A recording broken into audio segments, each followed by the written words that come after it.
We'll wait just a minute as folks get let into the webinar.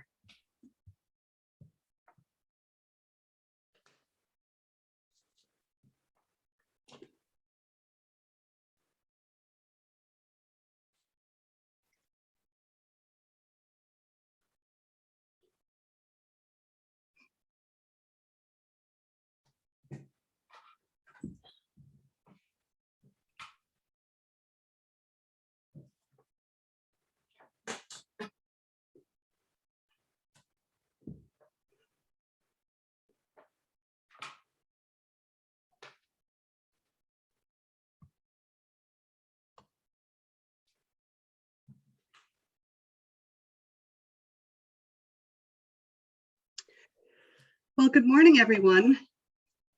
I want to welcome you to the League of Women Voters Spring Legislative Breakfast, where we invite our state and federal representatives to visit with us, share their perspectives on the many issues that affect our community, our country, and the world, and answer member questions from you.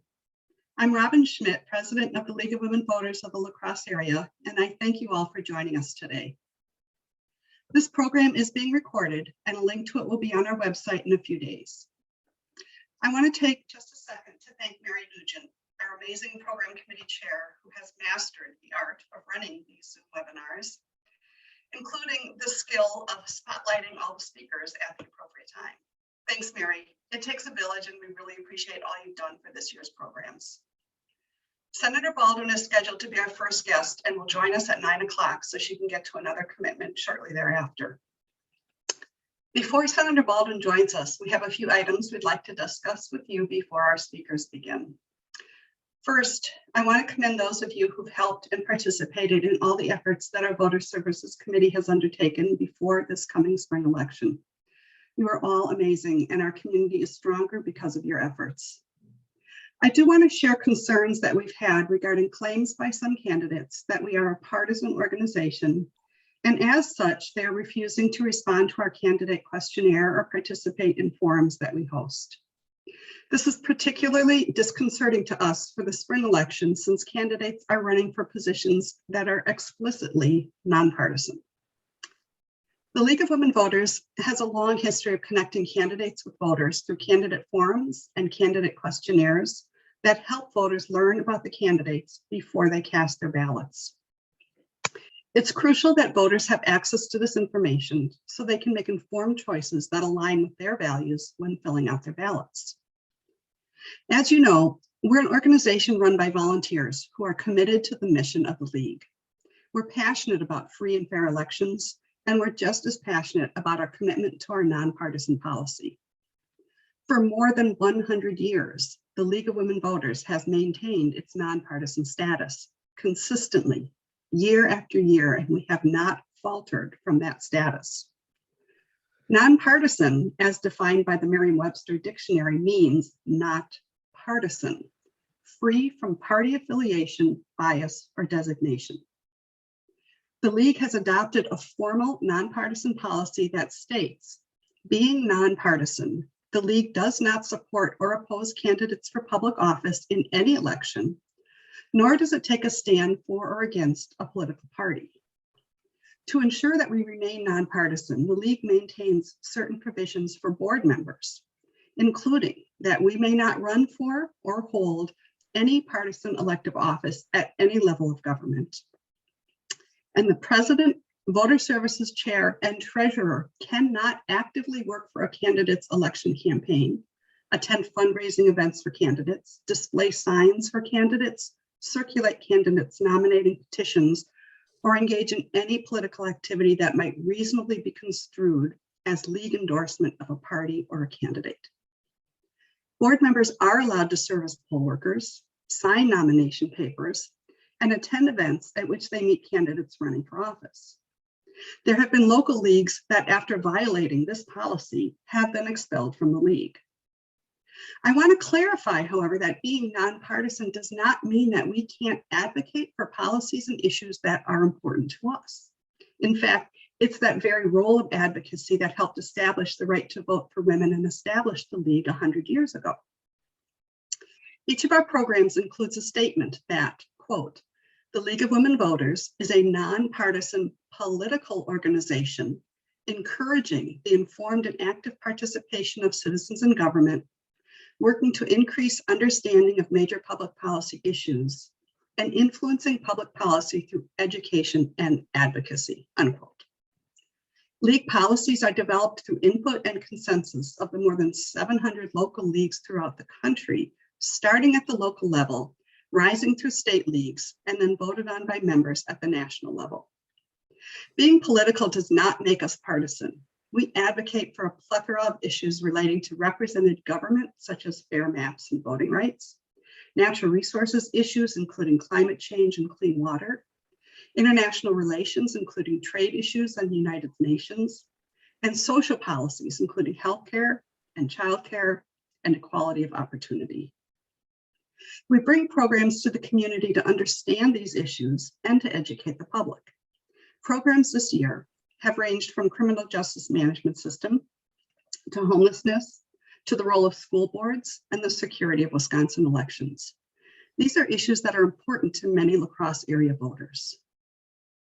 To those candidates who choose not to participate in our effort to educate voters because they claim in writing that we are partisan, we will continue to broadcast our programs, publish our candidate questionnaire responses, and work to educate voters on the myriad of issues raised by the candidates who do respond. And to those who do respond, we want to thank you for your efforts to help inform voters about yourselves and your positions. At a time when partisan politics is ripping apart communities, we encourage all candidates to work with us to educate voters about their vision for the future, their passion for various topics, and why they chose to run for public office. So if you hear of friends or neighbors commenting about or questioning whether the League is partisan, I hope that this clarifies and provides you with the understanding to be able to share with them why we are not partisan.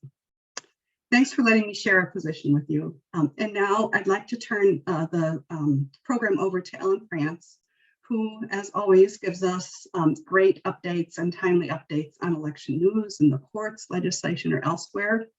And I also want to note that if you have questions for Ellen, please type them into the question box at the bottom. We'll probably have a couple minutes to be able to answer any questions that you might have. Thank you. Thank you, Robin. Before I do a little update, I just want to make some comments so that people listening or viewing this later are aware of how we go about setting up forums. We've this spring done a school board for primary race for La Crosse. We have one scheduled Monday evening for Holman. And our process is very nonpartisan. Everybody's invited. Everybody gets the same information. Doesn't matter who you are, what philosophy you might present, you're invited, and we hope you participate. Everybody is treated the same during a forum. I and some of the other league members have been doing these for a number of years, and we have a process that's pretty well established. Fairness in terms of how the questions are presented, how questions are designed to go to everybody, so that everybody can answer and they're not pointed at one candidate or the other. And we try to give people a real opportunity to present their views to the public that might be listening on virtually or if we're in person. So we try very hard to be fair and treat all candidates the same. And it's unfortunate when some decide not to participate because it doesn't give them then the opportunity to present their views one-on-one with the other people running in the race. So that aside, I'm just going to update on a couple of things. I was surprised Sunday evening when I tuned into 60 Minutes to see Wisconsin featured. That was a little disconcerting to me, given the continued fuss about the 2020 election results. It highlighted a couple things. One, that the Gableman investigation is continuing. The contract continues through the end of April. What will happen with that, I don't know. So far, nothing really has come out of that investigation as I see it that is concerning. And the legislature, I think, has recessed. Our state reps can tell us that for sure, but they would have to be called back if there was anything that came out that needed to be addressed by the end of that investigation. The other piece that is still out there is the Wisconsin redistricting case. You probably read that of the two maps, Governor Evers' map was accepted by the Wisconsin Supreme Court. This is good news, bad news. It's good news is that that one may be better in terms of fairness in the mapping than the other alternative, but not, I think, what many of us who support fair maps would like to see, because they were restricted by a procedure set by our Wisconsin Supreme Court that they could only do the least number of moves between districts. So you couldn't make any bigger changes. They had to be very small changes. That has been, I'd call it an appeal, but I think the correct word is that they asked the United States Supreme Court to hold it up and not put it in place. Now, there's a problem with that time-wise, because about March 1st, everybody can start their papers circulating for these federal congressional races. And if the maps are in dispute, people don't know for sure what their districts are. So I think this, personally, I think it unlikely that they're going to stay the maps, because the process just, the timing just isn't good. I could be wrong. The bigger problem, in my view, is if they actually decide to take the case on the merits. There are already a couple cases that they may look at on the merits in the fall out of a couple other states. And I have seen that one theory that is out there is that only legislatures can set the districts on the federal level. That means that there would never, if they would adopt that theory, which hasn't been the law for 100+ years, but if they adopt that theory, that means the legislature would always control, and there would be no way or no intervention by a federal court, a state court. So I don't know whether they will take up one of these cases or Wisconsin, and whether that position, which is in the minority but is still out there, would come to fruition. But we just stay tuned, because things are happening. Sometimes they take some time. I checked Friday and I couldn't find anything yet about whether or not the United Supreme Court had, decided not to impose a stay, or to go ahead and do that on the map that we have right now, which is the Governor Evers map. So that's it for now. Thank you.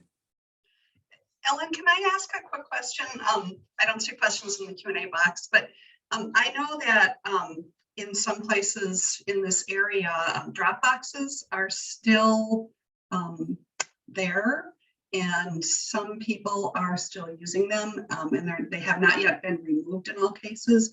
Can you tell me, if somebody does accidentally put their ballot in a drop box thinking that that's okay, is that ballot disqualified, or are they given a chance to resubmit it in person? Well, I think there's a couple of issues there. One is that it seems to me I saw out of, and it may have been out of one of the bigger communities, Madison, Milwaukee, that they were going to have manned or personed drop boxes. So somebody would be there and might still be using them, because The problem that some people identify with drop boxes is the chance for somebody to grab them out or to, to remove them, or it's not secure. So I did see that, and I can't remember which community was doing that. I think if you put it in a drop box and you don't know for sure it's going to be collected, you may be in trouble, right? Because the issue is whether or not they actually are using the drop box, whether somebody is going to collect the drop box. And of course, the Wisconsin Supreme Court told us that we can't use any, we shouldn't be using any for the April election. So I think people are better served to make sure you mail it in way in advance. So when the mail gets there, take it to your municipal clerk's office in person. Check what the hours are and take it in person. You can take it election day in person if you choose to do that. So there are different choices, but I exercise caution if you're not sure that somebody is actually checking the box or making sure the box is safe. I just saw a chat come up indicating that it was Milwaukee that has at least one or more drop boxes that are personally manned by somebody to make sure they're secure. And Ellen, just to clarify, it's legal, correct, for a clerk, if they get their mail or something out of a drop box and they see a ballot, they can contact that voter and say, hey, your ballot we can't accept your ballot because you haven't delivered it. Is there something that prevents clerks from doing that? So in other words, so that the voter could come back. Okay. I frankly don't know. Okay. I don't know what the rules have been promulgated for clerks going into the cycle, other than they aren't to use the drop boxes, and clearly the unsecured drop boxes. So I can't speak to that. I don't know what their rules are. Okay. All right. Thank you. Are there any other questions for Ellen? I don't see any. Thank you, Ellen. As always, we are really grateful to have these updates from you. It's really helpful. Also, so getting back to our program, we're in the process of planning our annual meeting. It's going to be Thursday, June 9th. We are hoping to find an outdoor venue so that we can have this in person. We don't have that confirmed yet, so more to come on that. At that annual meeting, not only are we going to be voting on the important things that we need to vote on as a league, but we also want to share with you some of the efforts of our diversity, equity, and inclusion strategic planning process that we're close to finishing. So today I'd like to share with you a newly released short video. It's from a group called conservationvoters.org. It's short, powerful, thoughtful, and really inspiring. And I hope that you'll enjoy it. It's a great reminder that early voting has already started. So I'm going to see if I can share my screen for this. Might take me just a second here. I apologize. All right, now let me try to share my screen.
Well, thank you everyone for watching that with us. I thought it was very, very inspirational. Well, we're getting close to 9 o'clock. I'm trying to see here if Senator Baldwin has been able to join us yet. And Mary, are you seeing her here yet or not? No, not yet. All right. Well, I can give you just a little bit of an overview of how we're going to run the program today. I want to note that all of the area, state, and national legislators were invited to participate with us today to be part of our annual program. This is something, as others have mentioned, that we do every year. It's one of our favorite programs. It gives our members a chance to hear directly from our representatives and to ask questions and to have a conversation with them, which I think is not something that's always easy to do given their busy schedules and how hard it is to just do that in person. So with us today, we will have U.S. Senator Tammy Baldwin and U.S. Congressman Ron Kind. And then we also have state representatives, Steve Doyle, state representative Jill Billings, and state senator Brad Pfaff. And so they will be here. We will start with Senator Baldwin, and then we will move on. When she's done, we'll have some questions available for her. We do ask that people include in their questions, I'm sorry, that you type your questions into the question box at the bottom of the screen so that we can monitor them and then we can ask them on your behalf. And, oh, I'm just heard that the sound wasn't working on the video. I apologize. There was beautiful music in the background and you could hear them, but hopefully you all got the gist of what the purpose of the video was. Robin, yeah. Maybe we have a lot of things that are coming up in the league in the next couple months. Perhaps this is a good time to mention what's all going on. You know, for example, the next lunch and learn and the annual meeting. Right. So I am happy to do that. Our next lunch and learn is going to be Monday on April 11th. We're trying to accommodate the availability of one of the speakers. So we're going to be talking about climate change activities that are happening, what we're calling it in your rural, urban, and suburban areas. And we'll have Dave Vetrano, who has been studying agricultural impacts and things that can be done differently in the agricultural sector on as it relates to climate change. We'll have somebody from the I'm sorry, I'm not going to have his last name right, from the Mississippi River Valley Conservancy is going to talk about the climate action plan they've developed. And then we're going to have someone from the City of La Crosse wastewater utility manager speak about, Bernard Lenz, speak about some of the innovations that are going on at that facility that are really very helpful from a energy independent and climate change perspective. So that will be on April 11th at, we start those at 11:30. So we hope that you can join us. You can register for that online on our website. You don't have to be a member, it's open to the public. So that's lwvlacrosse.org. And then again, as I said, our annual meeting is scheduled for June 9th, which is a Thursday, and we'll be getting more information out to you probably in early May. There'll be documents that that we ask members to vote on as part of our bylaws, nominations of new officers, our budget, our program, and so those will be, and bylaw changes, those will be forthcoming to you in early May. So, Robin, I'd just like to mention that next week, I'm not quite certain on the day, but Aaron Brockovich is going to be speaking at Viterbo on water issues. There's going to be a whole celebration that day about just talking about water issues and the importance of water. So that might be of interest. I think it's Friday that's going to be happening. And I think we were going to be putting that on our calendar. If it's not there now, check in early next week, and hopefully we will have that posted.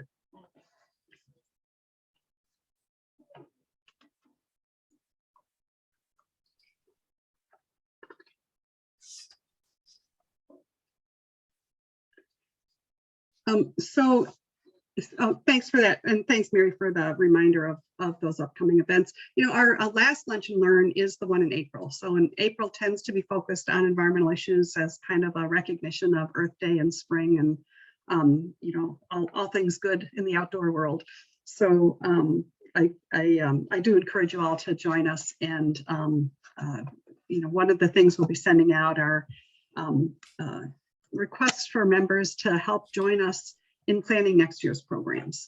They've been great. Mary has done an absolutely outstanding job getting speakers this year. And I think part of it is because of the ability to have remote speakers coming in from Zoom. We are going to be investigating how to do hybrid meetings so that we can do them both virtually as well as in person.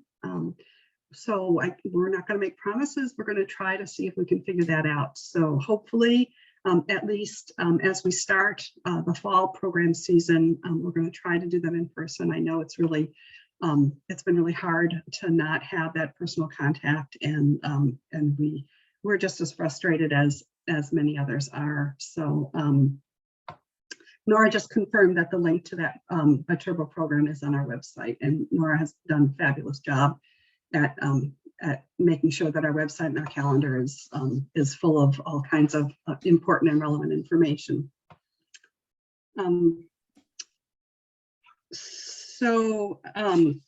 The program today will have Senator Baldwin will have 15 minutes, and she'll be updating us on what's happening at the U.S. Senate. And then we will have time for questions for Senator Baldwin right after that. We will start at about 9:30 then with our state representatives, and we'll have each of them speak for 10 minutes, and then we'll have a half hour of questions for them afterwards. We won't have questions after each individual. We'll just wait till all three are done sharing information with us, and then we'll have a half hour of questions. And then following that, we'll have U.S. Representative Ron Kind, and that I think will be probably his last address to us as our U.S. representative, since he'll be retiring from that position this fall. So we'll have an opportunity to hear from him and to be able to ask him questions as well. So I see that Senator Baldwin has joined us. We are so pleased to have you here, Senator. Senator Baldwin has a lengthy record of public service, starting when she was in law school, serving in the Madison Common Council, serving on the Dane County Board, the Wisconsin State Legislature, the U.S. Congress, and currently she's serving her second term, representing Wisconsin in the U.S. Senate. Senator Baldwin, thank you again for taking time with us. We really value your insights and perspective and willingness to serve on our behalf. I think we can go ahead and turn it over to you if you can unmute yourself. Thank you so much for joining us. Thank you, Robin, and thank you all as loyal members of the League of Women Voters for all the important policy studies and recommendations you issue. So I really wanted to cover some of the major accomplishments in the past year, the first year of the Biden administration, and then just talk a little bit about what's on the plate right now and what you might expect, and then certainly want to take any questions that you might have. But the first issue I want to highlight is the passage of the American Rescue Plan early last year. That legislation really rescued our economy and helped the public health response by getting vaccine shots in arms and ramping up our testing capacity. On the economy, We know from Moody's estimates and other economists that approximately 6.7 million jobs were created in 2021, and that 4 million of those jobs would not have been created without the American Rescue Plan. 2021 saw the largest calendar year drop in unemployment on record ever. And particularly among the jobs created last year, about 365,000 were manufacturing jobs. The unemployment rate in Wisconsin is now 3%. And that law also delivered more than, a lot of support for small businesses, farmers, and public health. But I will say that despite this progress, we need additional action to invest in the long-term health of our economy, address our supply chains, and lower costs, because we have seen we're all struggling with inflationary costs. The second bill I wanted to point out was the incredible achievement of the Infrastructure Investment and Jobs Act, or the bipartisan infrastructure law, as we call it. I was proud to be a strong supporter of this law. And now that it has been signed into law and is being carried out by the Biden administration, we're already seeing great news for the state of Wisconsin.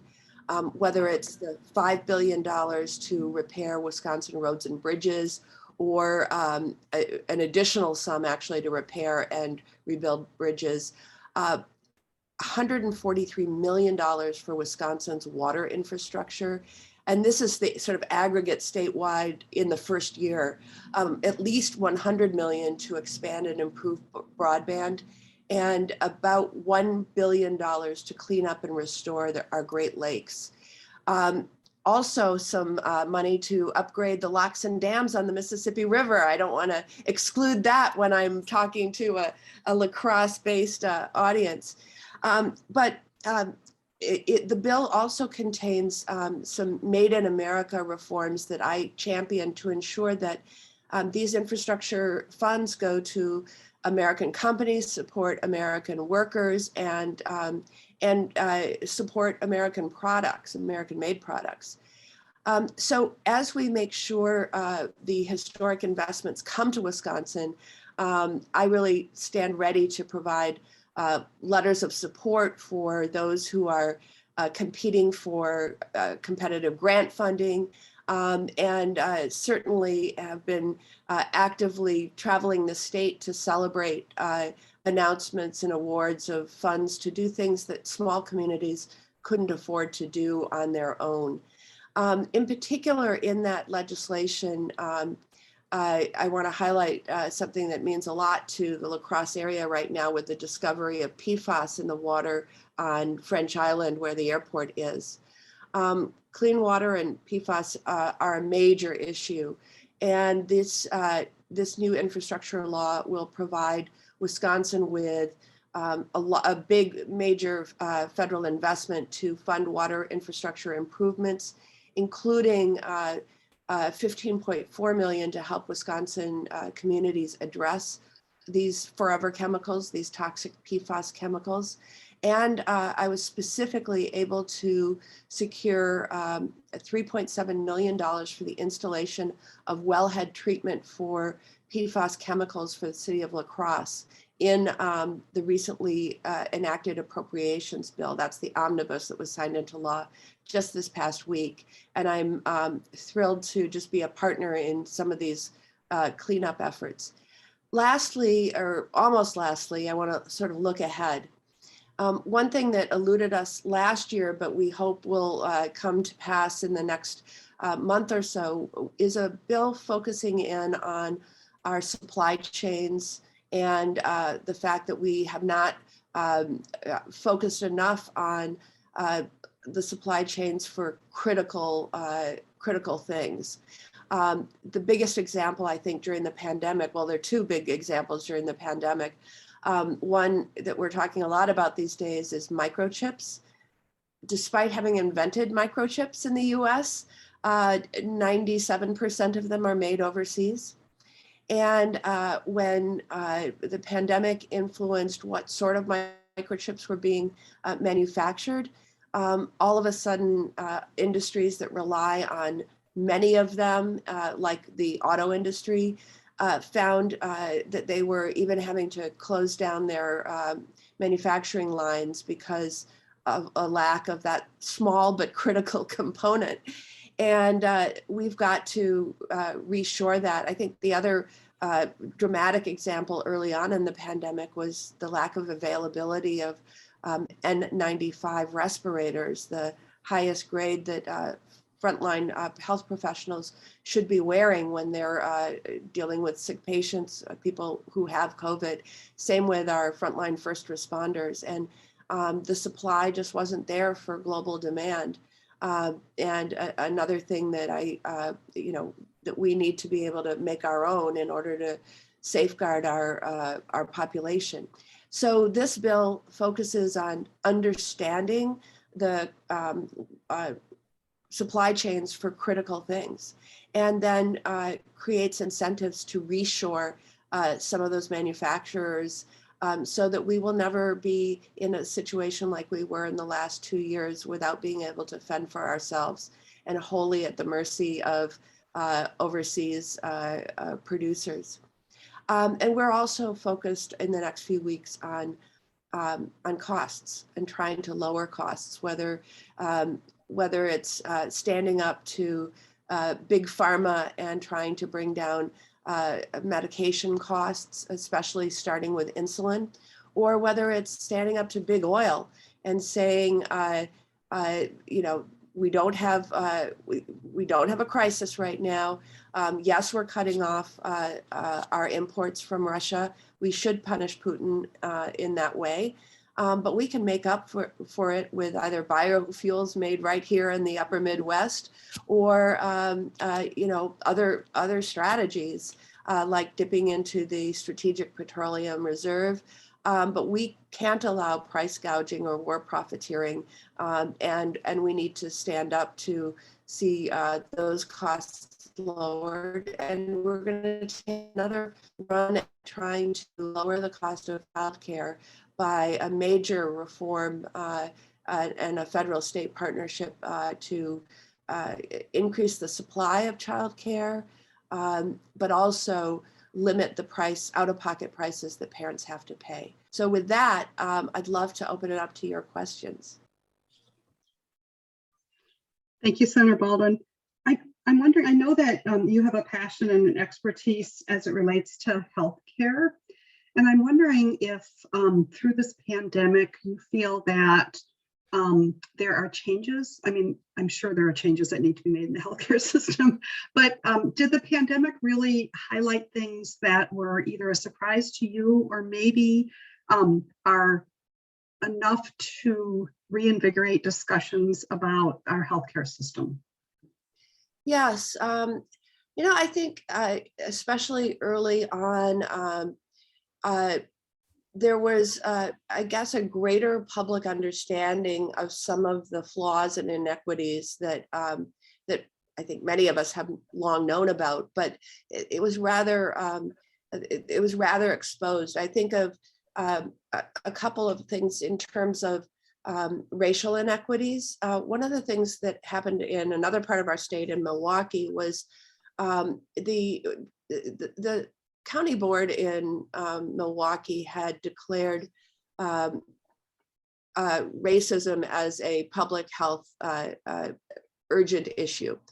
And because they had done that about a year before the pandemic hit, when they were putting up their dashboard of statistics, like we were looking at daily at the beginning of the pandemic, they did collect data by race. And they also had a map of the city showing the concentration of new cases in certain neighborhoods. And it became clear in a sort of graphic way. You look at this dashboard, you look at this map, you look at these this data. It was very clear that we have major inequities on the basis of race and ethnicity. And And so that was really brought to the fore. And I think a lot of, with that leadership from Milwaukee, I think a lot of other communities across our state, but also across the nation, began looking at how inequitable the healthcare system is with regard to being able to reach people for testing and vaccines once the vaccine was developed, but also yes, just in terms of coverage itself and whether somebody had a primary care doctor that they could go to or whether they were presenting in emergency rooms because there was no established relationship with anybody in the healthcare system. And I think that really instructed us in many ways. During the pandemic, we also did some pretty extraordinary things that to me says, we can do this. The idea that we have long, I've long been a proponent of shifting to a single payer system, something like Medicare for all. But a lot of people say, oh, we can't possibly do that. Well, we figured out a way to provide ultimately vaccines and for the most part tests free of charge for most Americans. It was something that has helped us pivot from being in the middle of a pandemic to perhaps being, dealing with coronavirus as endemic, like the seasonal flu. But we did some things that I don't think years ago we could have imagined ourselves doing. And now let's bring those lessons forward. Maybe vaccination of all sorts should be free. I just think it opens our mind for greater creativity. And the last thing I would say is that during the pandemic emergency, and there's an official declaration of emergency at state levels as well as at the national level, we increased the premium subsidy that is available to people who purchase their healthcare through the Affordable Care Act marketplaces. And during that time, millions of new people got healthcare, comprehensive healthcare. And that was because it became affordable, especially if they were experiencing other interruptions in income during the pandemic. And I'd love to see us learn the lesson that, when it's affordable, people will avail themselves to it. And once you have healthcare coverage, you're much more likely to seek preventative care and wellness versus just utilizing the healthcare system when there's something really bad going on. And so I'm hopeful that these lessons learned will, that we can persuade folks to apply them on a longer term basis. Thank you. Just a quick follow-up question. Can you clarify for us, is there federal funding available should there be another booster shot that is approved by the federal government? Does that funding continue so that that booster shot would be available and free to the people?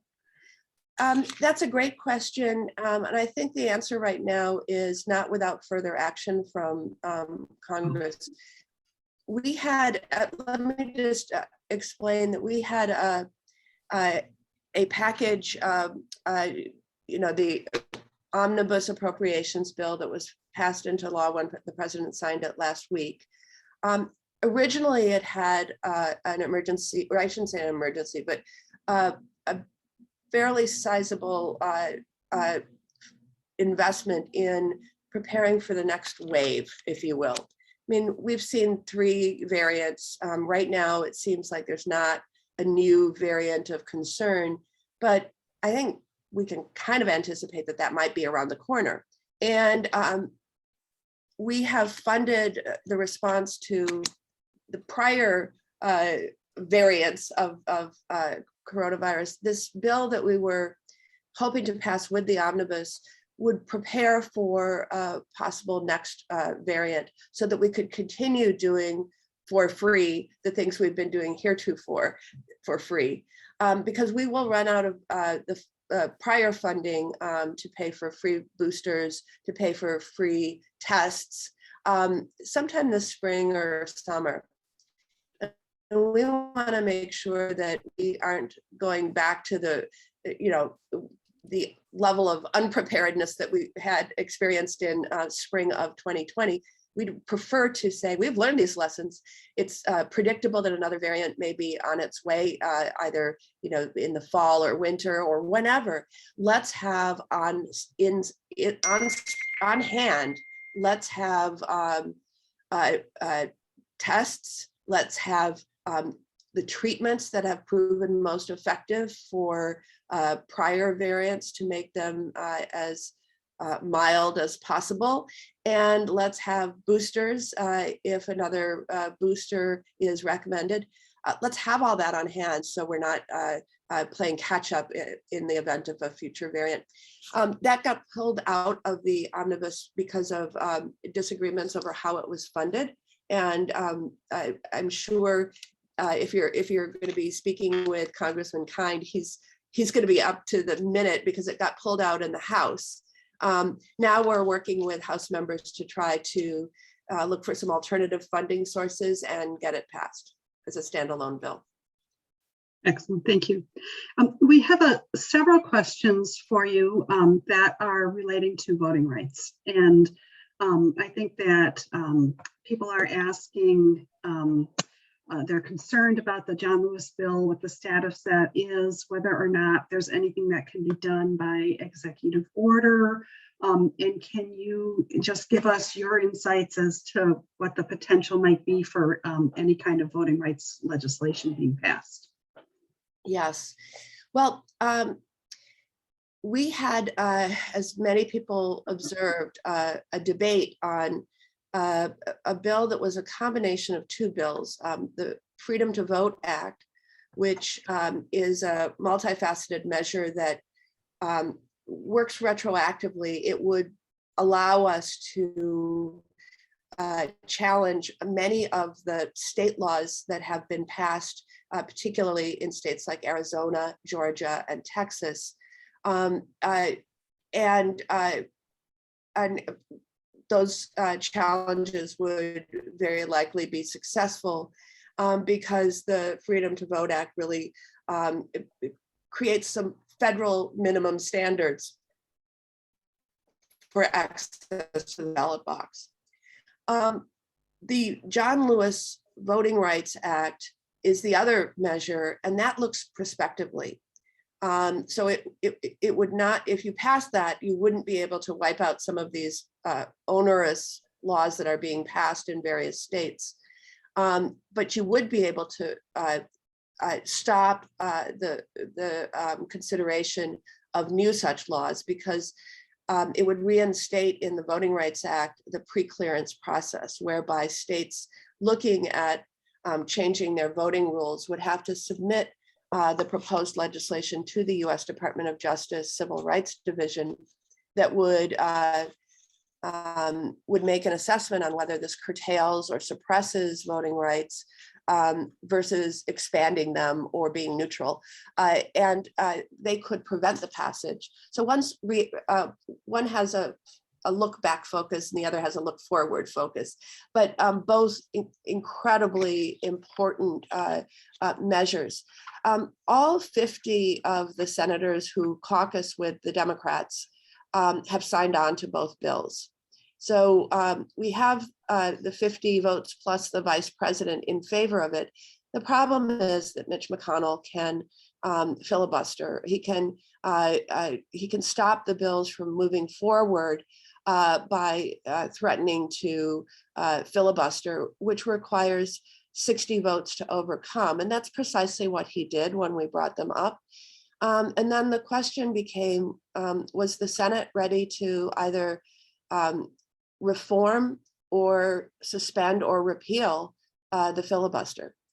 And as you saw, the Senate failed to do that. There was not requisite support to get rid of the filibuster.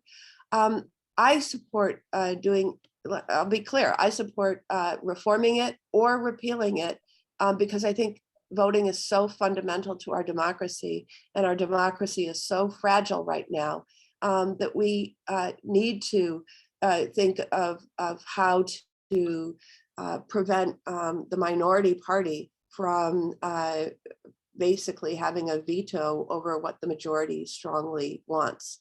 But I think what you may see is, and currently there is a small bipartisan group working on some more minor reforms, and you know, some is better than none. And so I think you'll see us take some components of the Freedom to Vote Act, perhaps combine those with the Electoral Count Act, and see if we can get something done on a bipartisan basis.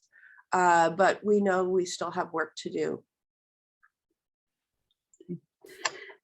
Thank you. That helps explain a lot, and I really appreciate your perspective on that. I have another question when it comes to from an environmental perspective.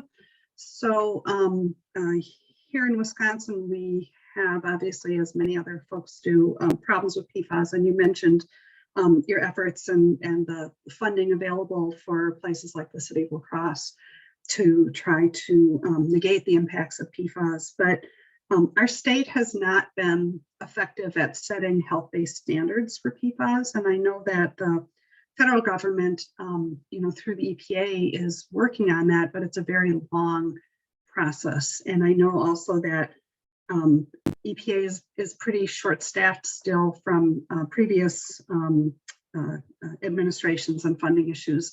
What are your thoughts about the role of the federal government when you have emerging contaminants like this? Is there a faster way or a better way for managing some of these contaminants? Minnesota has much more stringent health-based standards, and here we can just look at the bluffs and see what they can do and what we can't do. And I'm just curious as to your thoughts about how to help in this kind of situation. Yes, well, I certainly appreciate that question. So when you have states sort of passing different levels or dragging their feet and not enacting protective standards, when the federal government does, we can force states to assume a more protective standard if the federal standard is, more protective than the state standard. But in this case, as you've noted, the federal government is really still working on regulating PFAS chemicals in drinking water, which is why the states are taking their independent actions, because there's there's a sense of urgency. So I've been working on legislation with my colleagues to use a swift legislative approach to this. Congress could certainly pass a bill that tells the EPA to regulate these chemicals and set a minimum standard. However, we have not been successful in moving those through the legislative process in the last few years. The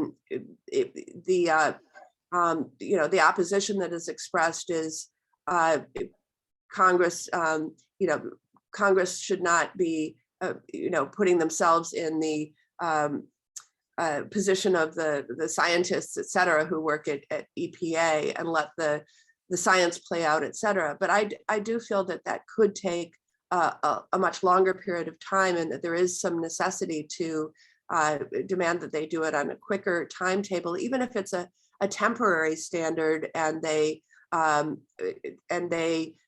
refine it as more knowledge is gained.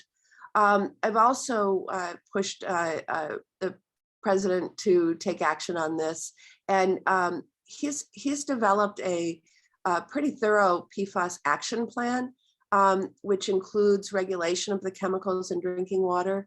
And we do expect that those regulations will begin to go into effect later this calendar year. So you should see some more action.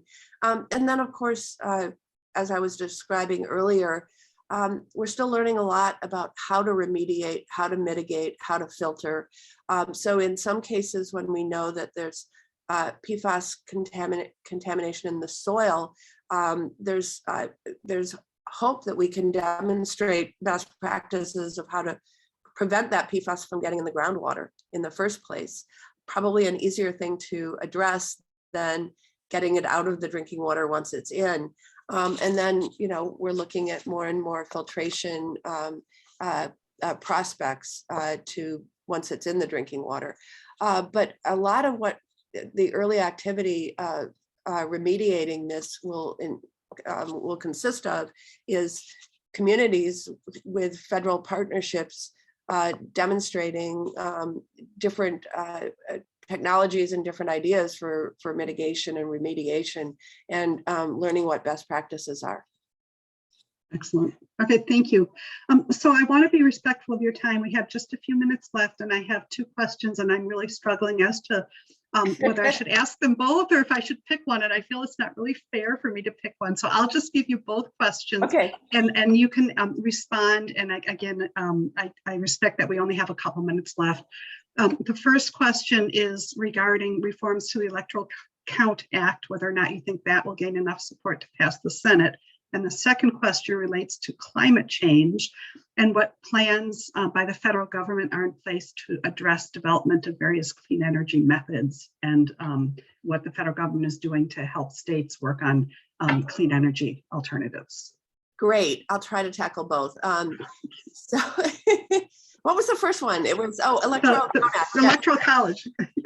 Yeah. So when that was first announced as voting reform that that we could pass maybe on a bipartisan basis in lieu of the Freedom to Vote Act and the John Lewis Voting Rights Act, a lot of us said, no, we're not interested in doing it in lieu of. We have midterms coming up, and we need fair and free elections in the midterms.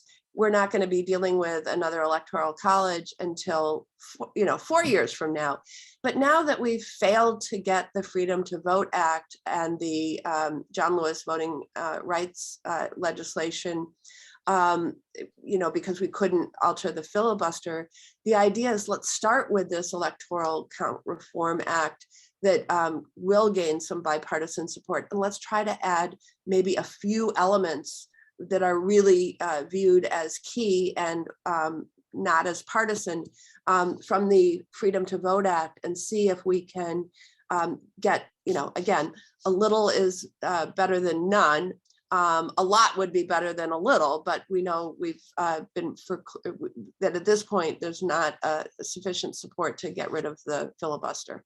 On climate, I could say a lot about that, but I only have a couple minutes. So I will say that many of the seeds have been planted with regard to the bipartisan infrastructure legislation.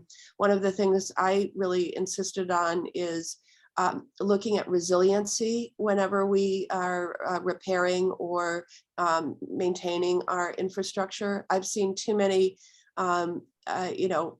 streets and highways washed out by extreme weather events, only to be restored to their prior condition rather than improved in terms of resiliency.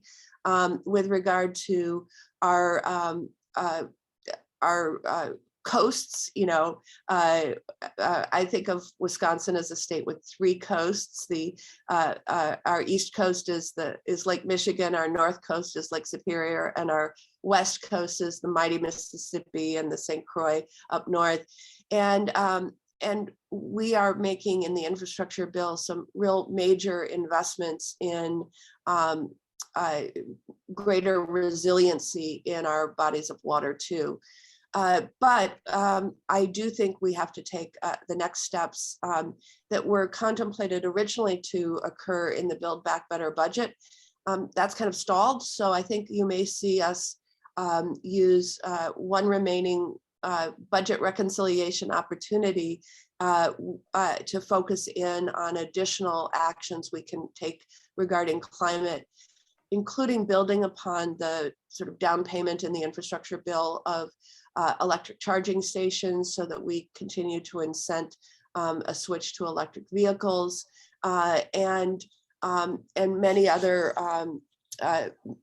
measures along those lines to incent clean and renewable electrical generation, whether that's sun or solar or wind or other renewables. So that's a short, but at least I got a toe in or a foot in the door on that. Thank you very much. We really appreciate your time here. We know that you have other commitments you have to get to, so I just want to thank you for joining us and for your service to our state and our country. And we hope that you have some time to enjoy spring weather and cherry blossoms. Absolutely. Thank you so much, Robin. Okay, thank you. Bye. Bye-bye. So we're now going to hear from our state representatives. We're going to start with Senator Brad Pfaff. Senator Pfaff has spent much of his adult life serving his community, especially the farm community.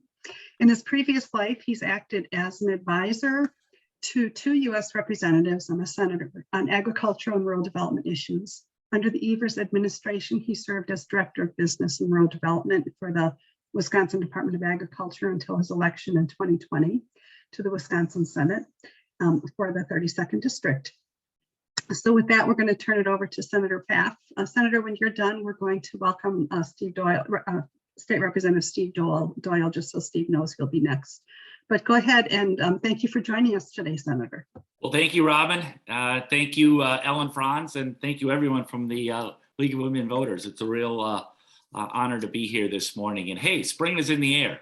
While it was cold and rainy yesterday, it's great to see the sun right now, and it's just exciting. And of course, I'm also a basketball fan, and I'm very proud of our schools of Bangor, West Salem, and La Crosse Central for representing our beautiful region in the Wisconsin WIAA high school basketball tournament championship games today in Madison. It's just so exciting for these communities and for the students and the athletes and the parents. But boy, that was a great conversation that we just heard from our senator. And I really appreciate having Senator Tammy Baldwin representing me and representing this state in the United States Senate. We need more legislators like her in the nation's capital. I want to briefly share with you some of the things in regards to what happened in the legislative session in 2021 and 2022. But before I get into talking about what we were able to accomplish, I want to share with you this. The 2020 general election in Wisconsin was safe and secure. And I'm very proud of the work that our municipal clerks, from our town clerks in these rural townships to our municipal clerks to our county clerks, the work that they have done in order to make sure that ballots were counted and people could feel confident that their vote was counted and it mattered. And so, it's disappointing that we continue to have this sideshow that's taking place within Madison right now. It's extremely disappointing that a former state Supreme Court justice has spent over $600,000 of our taxpayer money in order to just throw a bunch of conspiracy theories that are out there. And that's really disappointing. And it's also disappointing that our Speaker of the Wisconsin State Assembly is continuing with this charade. Quite frankly, enough is enough. The 2020 election is over, and it's time for us to move forward. And I will absolutely be clear with you on this, is that we should not place restrictions on our local clerks. And we need to make sure that we have adequate funding, that our local, municipal, town, and county clerks have the funding and the resources necessary to do their job. And we should not make it harder for people to vote. That should not ever happen. And I will also say this. I have run for office multiple occasions, multiple seats at different times. I have won some elections. I have lost some elections. Elections have winners and they have losers. But for democracy to survive and for democracy to move forward, we have to recognize the fact that there are winners and there are losers in an election. That is how democracy works. And we cannot have what happened on January 6th, 2021 in our nation's capital ever happen again. And because what happened on January 6th, 2021 was so awful now, and it didn't work, now we have a situation where we continue to have what's taking place here in the state of Wisconsin. And that is wrong. That needs to come to an end. I also want to speak to you about redistricting. I have spoken with you in the past about how I support a nonpartisan redistricting process. I believe you need to get the politicians out of this. I have supported an Iowa model. Now, even in Iowa, they've tried to move away from a model which I think is very good. And that is, it's nonpartisan. And you bring together people from all different walks of life to help draw these maps. And as been mentioned earlier in today's program, that Robin shared, as well as Ellen Franz, as far as what's happened in the state of Wisconsin. Well, our state Supreme Court on a 4-3 judgment moved forward with a least change approach. Now, what does this least change approach mean? Well, here in Western Wisconsin, in the 32nd State Senate District, the district largely stays the same. As of today, I represent La Crosse, Vernon, Crawford, and portions of Monroe County. When the new districts go into place, I will continue to represent La Crosse, Vernon, Crawford, and portions of Monroe County. Now, the portions of Monroe County that I currently represent versus what I will represent once these new maps are put in place will change a little bit. But again, it's a least change approach. Again, I would rather have a nonpartisan, non-political involvement map drawing, but this is what we have at this given time. I also want to mention some work that was done and not done when it comes to PFAS. I was really disappointed that the legislature adjourned for this session and we never had a hearing, not even a hearing, in the Wisconsin State Senate in regards to PFAS. Where I sit in Onalaska this morning, within a mile of how the bird flies, are literally hundreds of our neighbors, fellow La Crosse County residents in the town of Campbell. They cannot go to their tap and turn on the water and take a drink of that. That is wrong. That is wrong. There is a forever chemical that is there. Now, since last spring, these individuals, through no fault of their own, have been drinking bottled water. And they will have to continue to drink bottled water unless they, on their own, decided that they are going to drill a new well that will go deeper, because the well that they have right now is drawing up chemicals, PFAS chemicals, into their water supply. I don't think we should play partisan politics with this, because these aren't just Democrats or Republicans. These are fellow Wisconsinites that are being impacted by this. So what can we do? Well, obviously the state of Wisconsin can codify into law a PFAS standard. Minnesota has one. And again, from where I sit in Onalaska, I can see the Minnesota Bluffs. They have a standard, we don't. But if the DNR can't do that, what can we do? Well, we could assist when it comes to some type of water filtration system. So independent homes can work with technology companies as far as creating or working with some type of filtration system. We can assist when it comes to the cost of testing, because if you do a weekly test, these tests can cost $400, $500, $600, and sometimes more for a test. And again, it can change from day to day, week to week. I don't know about you, but I struggle right now to pay $3.80 for gas a gallon. I can't imagine spending hundreds of dollars a week on testing. for my water. We could have talked about that, but we didn't. All this could have been done. We could have had a hearing. We could have at least heard from people. I mean, obviously there's going to be different positions on a piece of legislation that a legislator may like or dislike. But the thing is that let's at least have a hearing. We didn't have that. I was disappointed in that. We got to do better.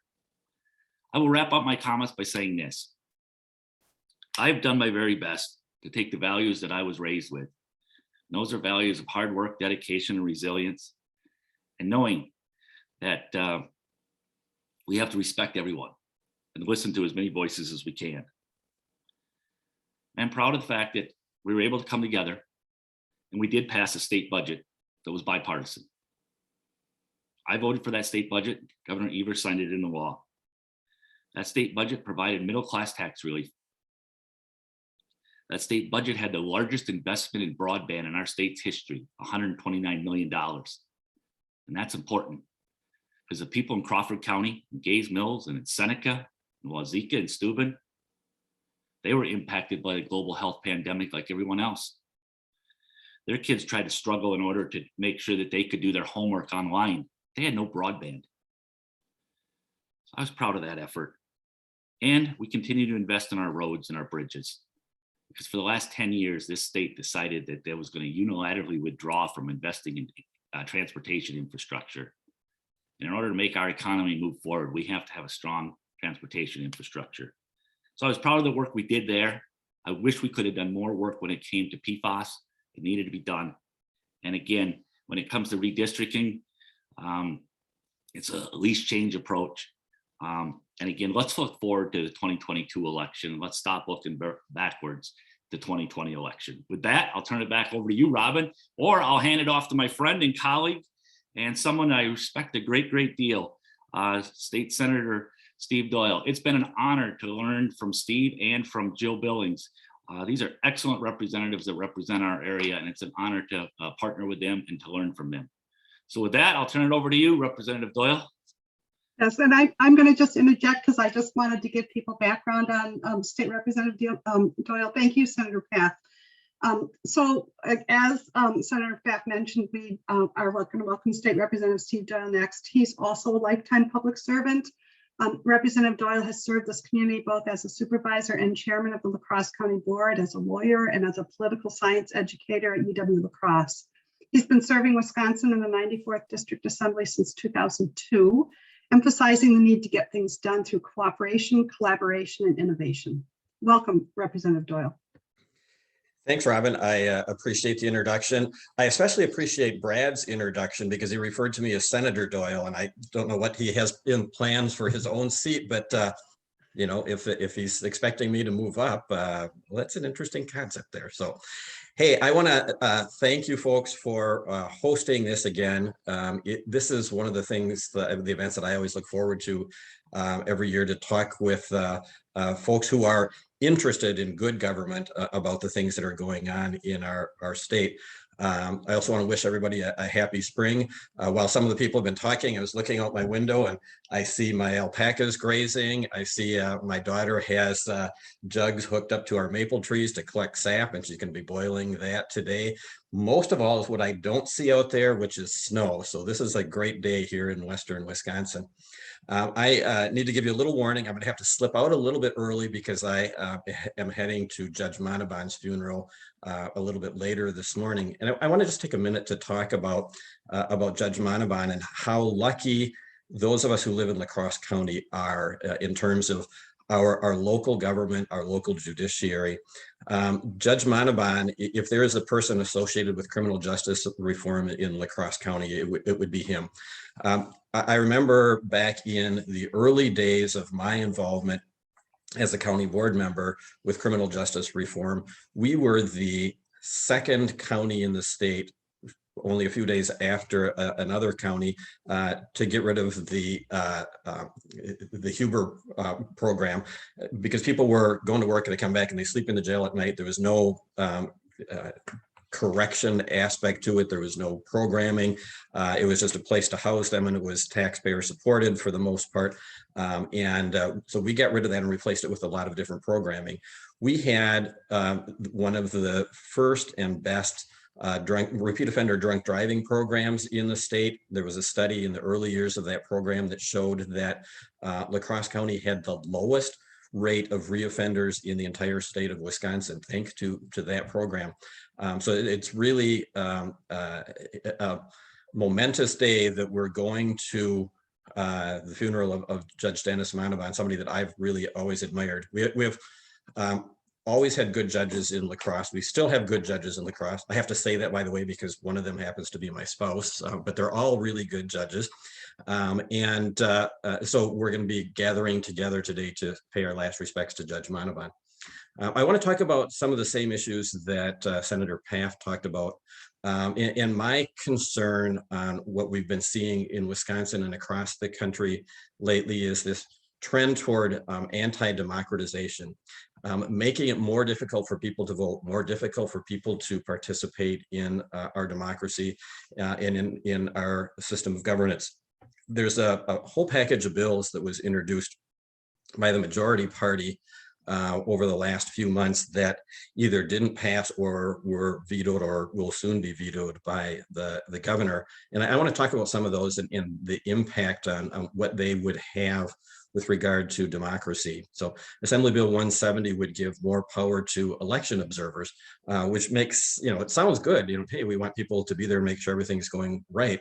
One of the problems we've seen, though, is election observers can be intimidating to people, especially people of color. And if it discourages people from voting because they're worried that they're going to get harassed or hassled when they're at the polls, again, that's not the outcome that promotes democracy. Assembly Bill 179 makes it a felony for nursing home staff to assist a voter. I was reading a lot about Justice Gableman's report where he talks about the fraud in nursing homes, and he had videos of some nursing home residents that were questioned and did not appear to be particularly competent and perhaps not able to vote. What a lot of people don't understand is that those people in a nursing home, most of them are there under what is referred to as a Chapter 55 petition, which is a protective placement petition, which says, it's a court order saying basically you are protectively placed in a nursing home or assisted living or some other type of a facility. And as part of the determination, the judge either decides that they can vote or cannot vote, they can get a fishing license or not, they can serve on a jury or not, they can drive a car or not. But every one of those people that got ballots and voted are doing so because there is a court order saying they have the right to vote. And until a judge says, no, you don't have the right to vote, those people still have that legal ability. And so you would think that, a former justice of the Supreme Court would understand how the law works in that regard, but apparently he either did not know or does not care. Assembly Bill 180 and some of the other ones make it more difficult for indefinitely confined people to vote, which means that you will have to, on a regular basis, prove that you're not able to leave your home, especially difficult for people who have it hard to even get out of their home to do things like shopping or things like that, to then somehow be able to pull the resources together enough to demonstrate to the satisfaction of the local clerk or whomever that yes, in fact, I am indefinitely confined and I'm not able to vote. Assembly Bill 981 would dissolve the Elections Commission, the same Elections Commission that was established a few years ago by the Republicans who didn't like the prior nonpartisan Elections Commission. This, I think, makes no sense whatsoever because we're trying to get politics out, and the current Elections Commission is designed to be a 50-50 split, which has bad aspects in the fact that a lot of times things just get deadlocked, but good aspects in the sense that you don't have one partisan elected official or even unelected official making decisions about, say, criteria for voting, how to administer elections, or challenges to some of the procedures. So I liked the old version, which was retired judges and so forth that served on the Elections Commission. But the current proposal, which fortunately is going nowhere, would transfer to the Secretary of State. And our current Secretary of State is Doug LaFollette, who I see is running again. I think he's 81, but he's been doing this since I think about the time of the Civil War, if I remember correctly. He's been around for a long time. But suddenly this year we have Republicans who are interested in running for Secretary of State. And it kind of makes you wonder if those things are related at all. There's a couple of Assembly joint resolutions, which one would be a constitutional amendment to require a photo ID. In other words, take the current law on photo ID and put it into the Constitution. AJR 134 is a constitutional amendment that would prohibit grants to help elections. In other words, the Zuckerberg law, which would say that if you want to give money to a community to help them pay poll workers or help them to put more signs out for, how, where, and when to vote, that would in fact be illegal. One thing that kind of struck me yesterday, I filled out my absentee ballot, and I've got some of the paperwork here. And the one notice says, "Attention, please read," and it tells me how I can get my absentee ballot back to the clerk. And there's really three options. One is I can mail it back, and that's certainly fine. I can also drop it off at my polling place. That's fine. And I could hand deliver it to the municipal clerk no later than 5 p.m. on election day, which also makes sense. However, underlined here, it says you may only return your own ballot to the clerk's office. So I mailed mine out yesterday, but I noticed on the table in the dining room here, my wife's ballot is sitting there on the dining room table with a stamp on it. It's addressed to the Onalaska town clerk. But if I take that ballot and I deliver it to the town clerk, I'm committing a crime. I don't know if it's a crime if I take that down to the mailbox at the bottom of my driveway, but the law now says that you cannot return another person's ballot, even if it's your spouse or your child, because that would be considered a crime. I mean, it's that kind of attitude that really concerns me about where the country is going at this point, because we're trying to make it more difficult for people to vote when, the League of Women Voters for decades has tried to make it easier to vote and tried to make it so that more people want to vote. And I just think it goes against everything that we believe in. And so that's really unfortunate. Let's talk for just a minute about election 2022. We do have the new districts unless the U.S. Supreme Court changes it. My district, the 94th district, has changed. It used to be that the 94th and the 95th, Jill Billings and myself, covered the entire county of La Crosse, no more, no less. It worked. It was a kind of a great setup in the sense that it was all compact in one county. And by the way, the only county in the state that had exactly two assembly districts. Now, my district has changed somewhat where I no longer go, except in a couple of minimal instances, I no longer go south of the interstate. So Shelby, Greenfield, Town of Washington, and so forth are now in Jill's district. Well, most of them are. I'll talk about the rest in a minute. And I am north of the interstate. I go off into Monroe County to the village of Cataract. But then I also, on the other side, I pick up the town of Campbell. So French Island will be in my new district. The town of Shelby now suddenly finds itself in the 96th district, which is a first time thing. So if you happen to be a Shelby resident, you're no longer represented by either Jill Billings or Steve Doyle. You will be represented, or you are represented at this point, by Lauren Oldenburg, again, unless the U.S. Supreme Court changes things. By the way, the U.S. Supreme Court probably has three options. Option number one would be to say, we're not getting involved, leave the maps as they are. Option number two could be to say, well, we're going to adopt the Republican maps because that's what the legislature approved on a partisan vote, but nonetheless it was approved by the legislature. They could also take a third option and do some working around the edges. There's a Voting Rights Act allegation that based on certain racial considerations that there's some problems in Milwaukee. The U.S. Supreme Court could say, we're going to fix that. In which case they would presumably not touch anything in Western Wisconsin. So I think the odds favor the districts as they stand today in our area pretty much staying the same. And, if there are changes, it probably wouldn't affect our part of the state. I think there's an expectation that this is a base election, and what we're seeing is that right now, unfortunately and sadly, at the local level. So what we're seeing, and those of you who live in county board districts in Crosse County that are contested, have gotten some very vile, nasty mailers from the Republican Party, including one that had a picture of a private citizen and basically, personally attacking her. We have not seen that in local elections before. I think that does not bode well for the future if we make elections partisan. Bill Feehan has a letter to the editor, the chair of the Crosse County Republican Party, saying, well, Democrats started it. Well, I would make two comments in that regard. Democrats did not start it.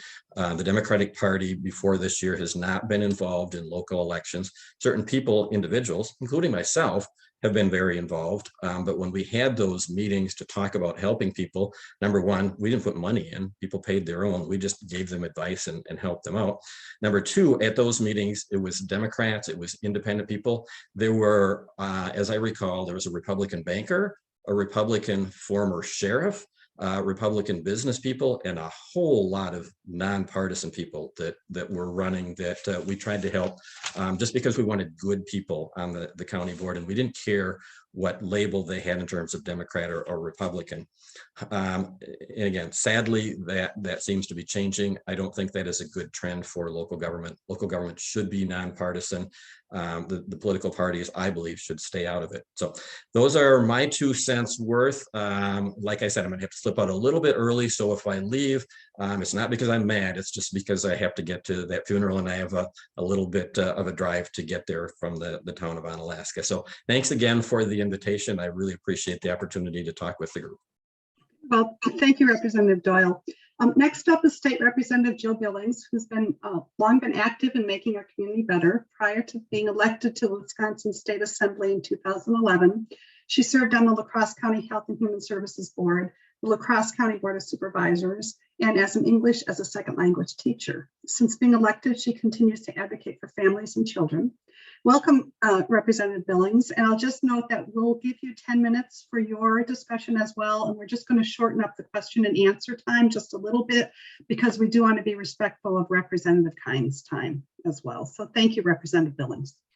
Thank you. I did note we're at the top of the hour, so I can try to be a bit brief with my comments, but I do think that Brad and Steve did a good job talking about elections legislation. The only thing I'll add is that the Democrats did put forth a joint resolution that removing the authorization of the Gableman investigation. We can see that investigation is, I would say it's turned into a circus with the partisan approach and folks involved, and the misinformation, clear misinformation that has been brought forth in testimony in front of the Committee on Elections. And so that did not get taken up in the floor. And so I guess that's going to continue till April, as Ellen said. Another brief comment on, I talked to Ginny Dankmeyer, actually texted her during the meeting, and she, with the question about ballot boxes, what happens if someone drops a ballot in the ballot box? And she said that the clerks plan to contact voters and let them know that their ballot will be rejected, and they can spoil it and send a new one out. So the clerks can and will be working, as always, to do the best they can to make sure that people can vote and that their intentions are followed and heard. I was actually in Madison last week. The constitutional officers 2 weeks ago were in Madison, and it was great to be there with not only Ginny Dankmeyer, our clerk, but Amy Twitchell from the Treasurer's office, They visited, and I went to the reception and spoke with them. And it's clear that both of them are well respected among the constitutional officers in Wisconsin. In fact, when I first got there, Ginny Dankmeyer, someone had called her over to a table where they were discussing election laws and processes with their elected official from up north. And they said, Ginny, we need you to come and help explain this part. And she is someone who has a lot of great information. I know the league has had her guest on one of your great Zooms on elections, along with Megan Wolf. So also, I guess in the capital this last week, I was at the governor's conference on tourism talking with folks in the tourism industry. I was ranking member on that committee, and it's always nice to be back with that industry. I try to sit with different tables, people from other parts of the state during some of the breakfasts and lunches, and heard some really interesting information from people, some ideas for legislation next session. And people in the industry are grateful for the commitment that Governor Evers has made financially to them and helping them keep their businesses open during COVID. Some of the areas up north, some of the resorts and mom and pop places did a little better because people wanted to get away from cities and be in areas that were more sparsely populated. So those areas did okay. They did quite well. The issues really there, and as in other areas, is really workforce.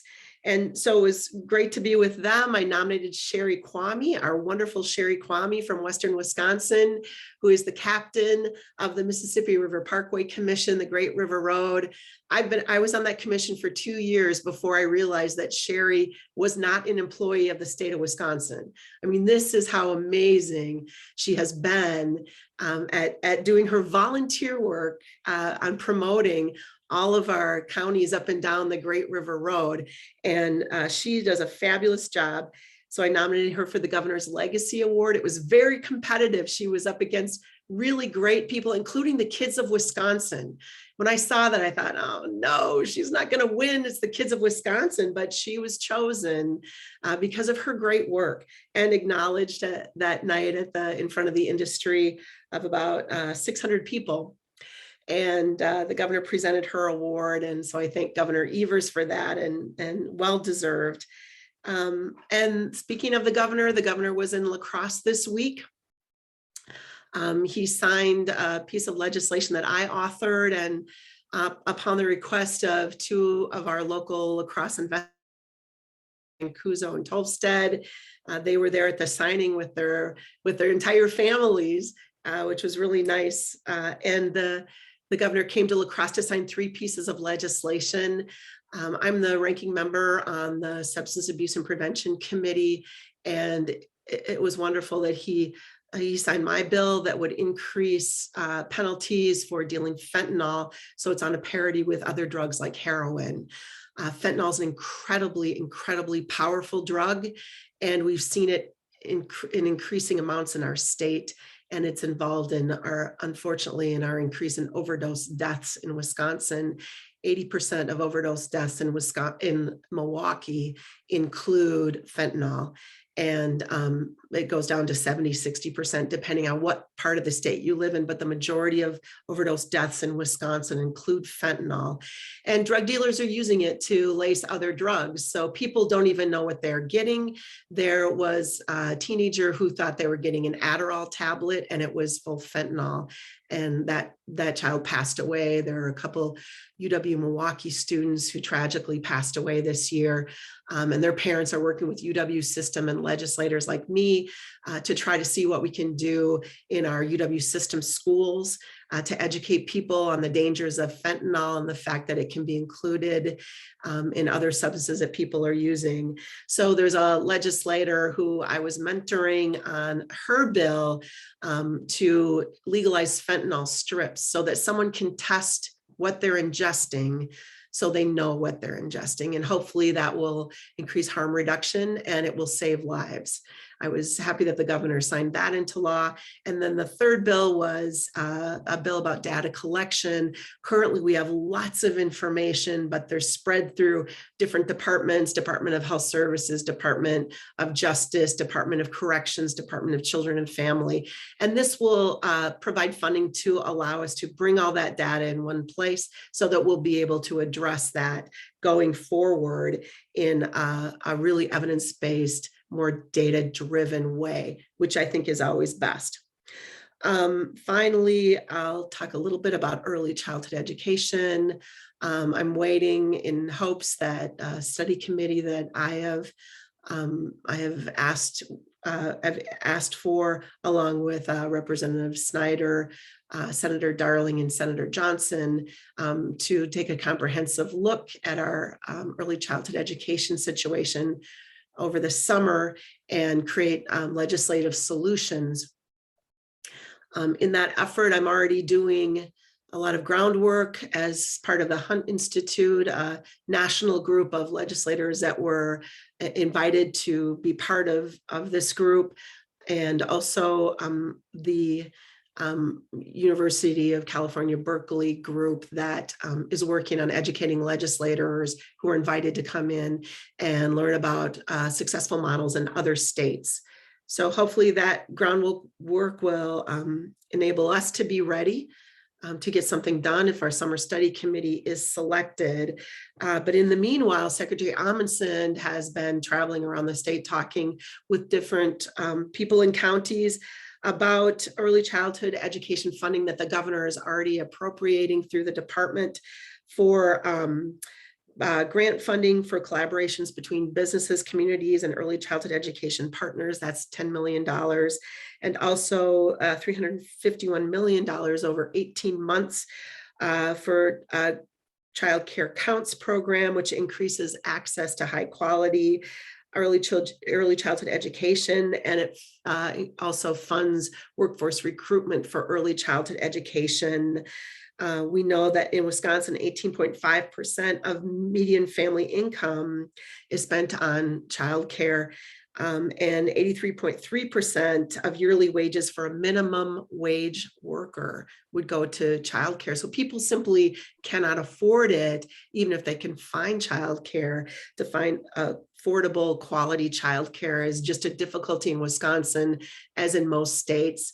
And I just like to make a comment on Senator Johnson's idea that we have women, he said, who are on government assistance and need childcare, that they should be working in childcare. I would say he's a bit out of touch. For those of us who have had children who are in childcare, we understand not only in the K-4-12 education are most of those educators qualified, they've been trained, they have education have education in education. Most of my teachers had master's degrees. And in my early childhood education at Congregational Church Nursery School, where my kids went to school, and also at the Friendship Program, when I was working there, my kids went to childcare with the Hmong kids there. Those teachers were well-trained, had experience, and had master's degrees in early childhood education. And it's quite denigrating of people who are in those professions to say that we can just pull somebody in and say, there, now you're early childhood education teacher. I think it's out of touch and unrealistic. And even for moms who do childcare out of their homes, these are women who have the patience and the personality that's required to take care of several children all day long. And for those of us who have had children, or who have friends with kids and have ever worked with kids, that's a special person that does that kind of work.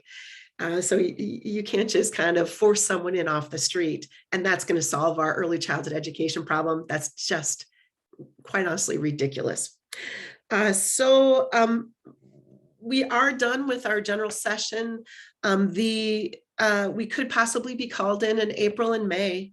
to look at either veto overrides or for a limited floor period. That likely will not happen, but it could happen.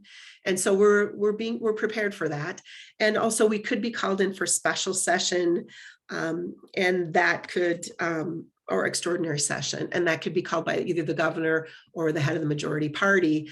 And also that likely will not happen. We are watching that in case some strange stuff comes out of that Gable investigation and there's pressure to put that up to a vote. We're ready to address that as a caucus. Otherwise, I think we're almost ready for election season. And Steve kind of described how our districts will likely look. This is how I describe my district. I use the Senator Feingold method, and I say I had Shelby, La Crosse. Well, I guess in this, maybe I have to do it this way in the screen. Shelby, La Crosse, and Town of Campbell. And Town of Campbell goes to the 94th to Steve. Town of Shelby, part of Town of Shelby that I had goes to the south to Lauren Oldenburg. Yes, I feel like I've lost both my limbs. That may be a little corny, but when you represent people for 10 years and are knocking all those doors and working on issues like PFAS and flooding and train issues, it's right here and I will still work on those issues because they affect all of Wisconsin. So I still have La Crosse. La Crosse was kept whole. And if you shoot across the state like that, that's my new district. So I've got those beautiful rolling hills that Senator Paff has.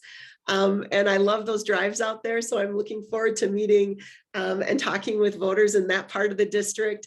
That's the I guess the silver lining is that I get to meet a bunch of new people. And I have a little bit of Monroe County, town of Leon, that I think Steve represented for just the very beginning of his 1 year of his term in office. So it looks like that's going to be the new districts. And I'm looking forward to being out and talking to voters again. Excellent. Thank you. Thank you very much, Representative Billings. And so we do have some questions coming in. We're going to open it up to all three of you to try to address. The first question is about women's health and women's health restrictions and things that we're seeing in states that are restricting women's ability to make decisions about their healthcare choices. And I guess the question is, do you see that Wisconsin is going to be experiencing similar legislation?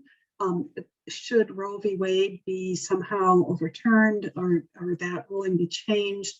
What are the risks for women in Wisconsin in terms of maintaining control over our bodies?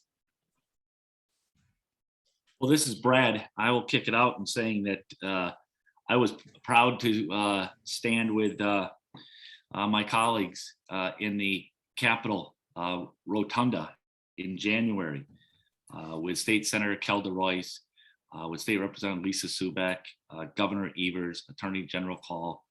And, we were saying that we hope this is not the last birthday of Roe v. Wade.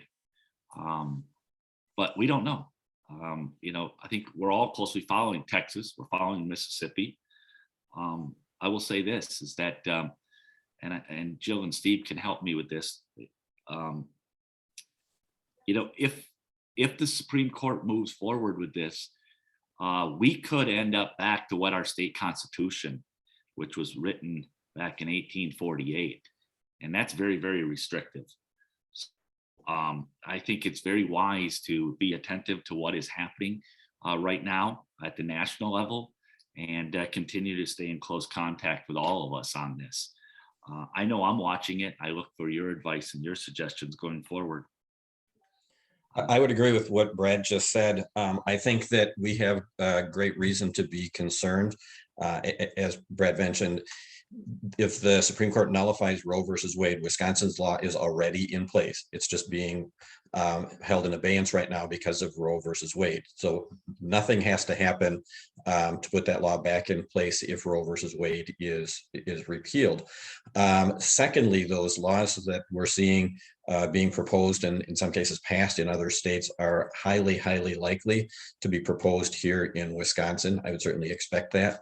And right now, not to get too partisan, but I think the main thing between that happening and not happening is Governor Evers. And if Governor Evers is not reelected this fall, I think you're going to see a lot of bills passed that are going to be very concerning. In my 11 years in office, I have seen more and more efforts to insert legislators in private examining rooms and conversations that should be happening between doctors, their patients, maybe their loved ones, their faith provider if they have one. And I am disturbed by this, whether it's admitting privileges in hospitals or what doctors can say to women before they can do procedures, what procedures doctors can perform. And we've also there's been a legislation introduced for a post 6-week abortion ban in Wisconsin, as in other states too, where some women may not even know if they're pregnant. So yeah, it's interesting that there are many times that I hear from colleagues on the other side of the aisle that we should give people the freedom, give people their freedoms. But in this area where people are often making a very difficult decision, this is a difficult decision. And I have some really nice information from docs from La Crosse who talk about those situations and the decisions that people are making. And somehow when it comes to those decisions, some elected officials want to insert themselves, and I think that's wrong. And I agree that what stands between us and that situation is Governor Evers. We do have an abortion ban on our books from the 1800s, and we have tried to we've introduced legislation to strip that on a few occasions, but it hasn't gotten hearings.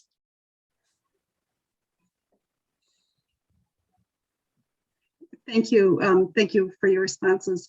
Another question we have has to do with mining, and there has been state requirements for new mines in the past in order to operate, but we are hearing more interest in copper and other mining activities in Eau Claire area or adjacent or impacting potentially Native American lands.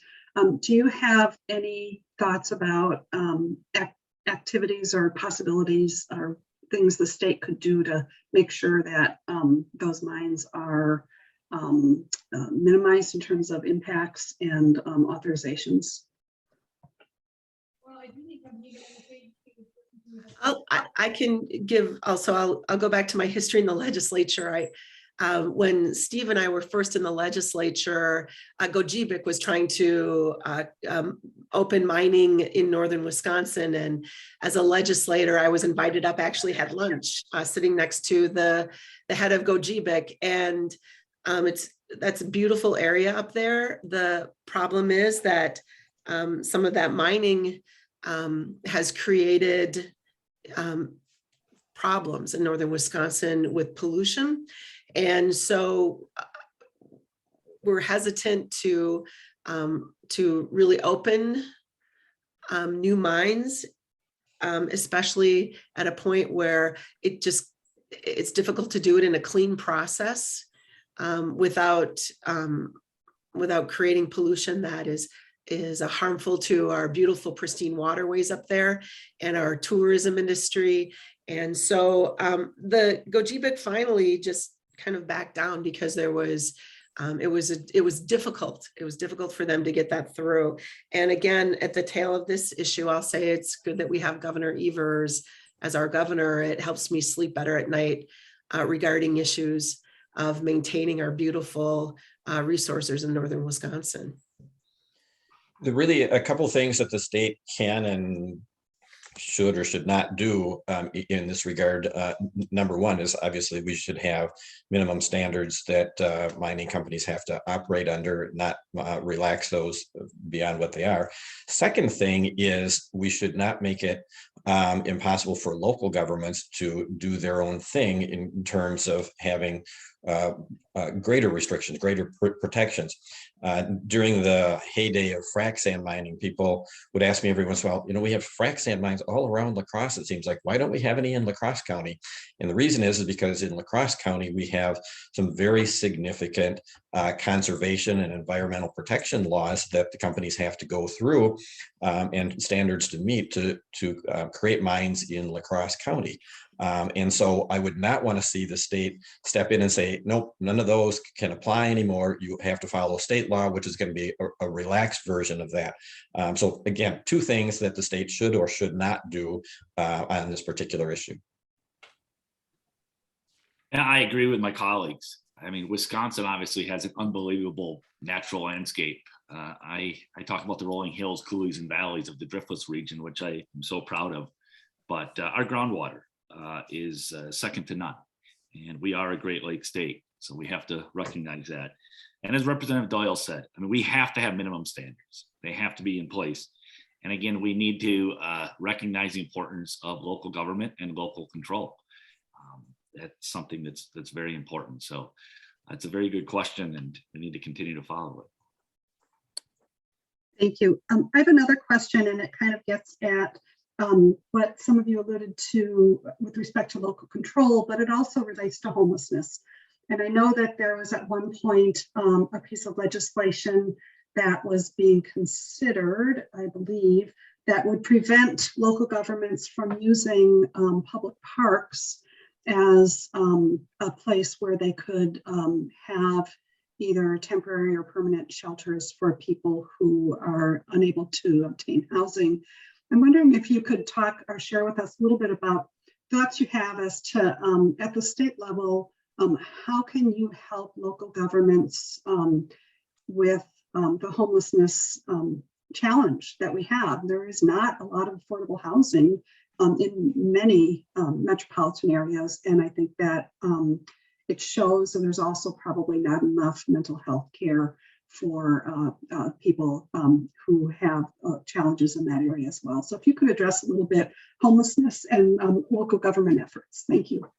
I've been working with. Yeah, Steve, go ahead. Well, I've been working with Mayor Reynolds and Mayor Smith from Onalaska on this issue. We had a meeting a couple of weeks ago talking about this. There have been some concerns that surrounding governments are actually dropping off homeless people in La Crosse because we have resources here. So, which is important. I mean, the city of La Crosse and La Crosse County are concerned on this issue and are trying to take a humane approach to it.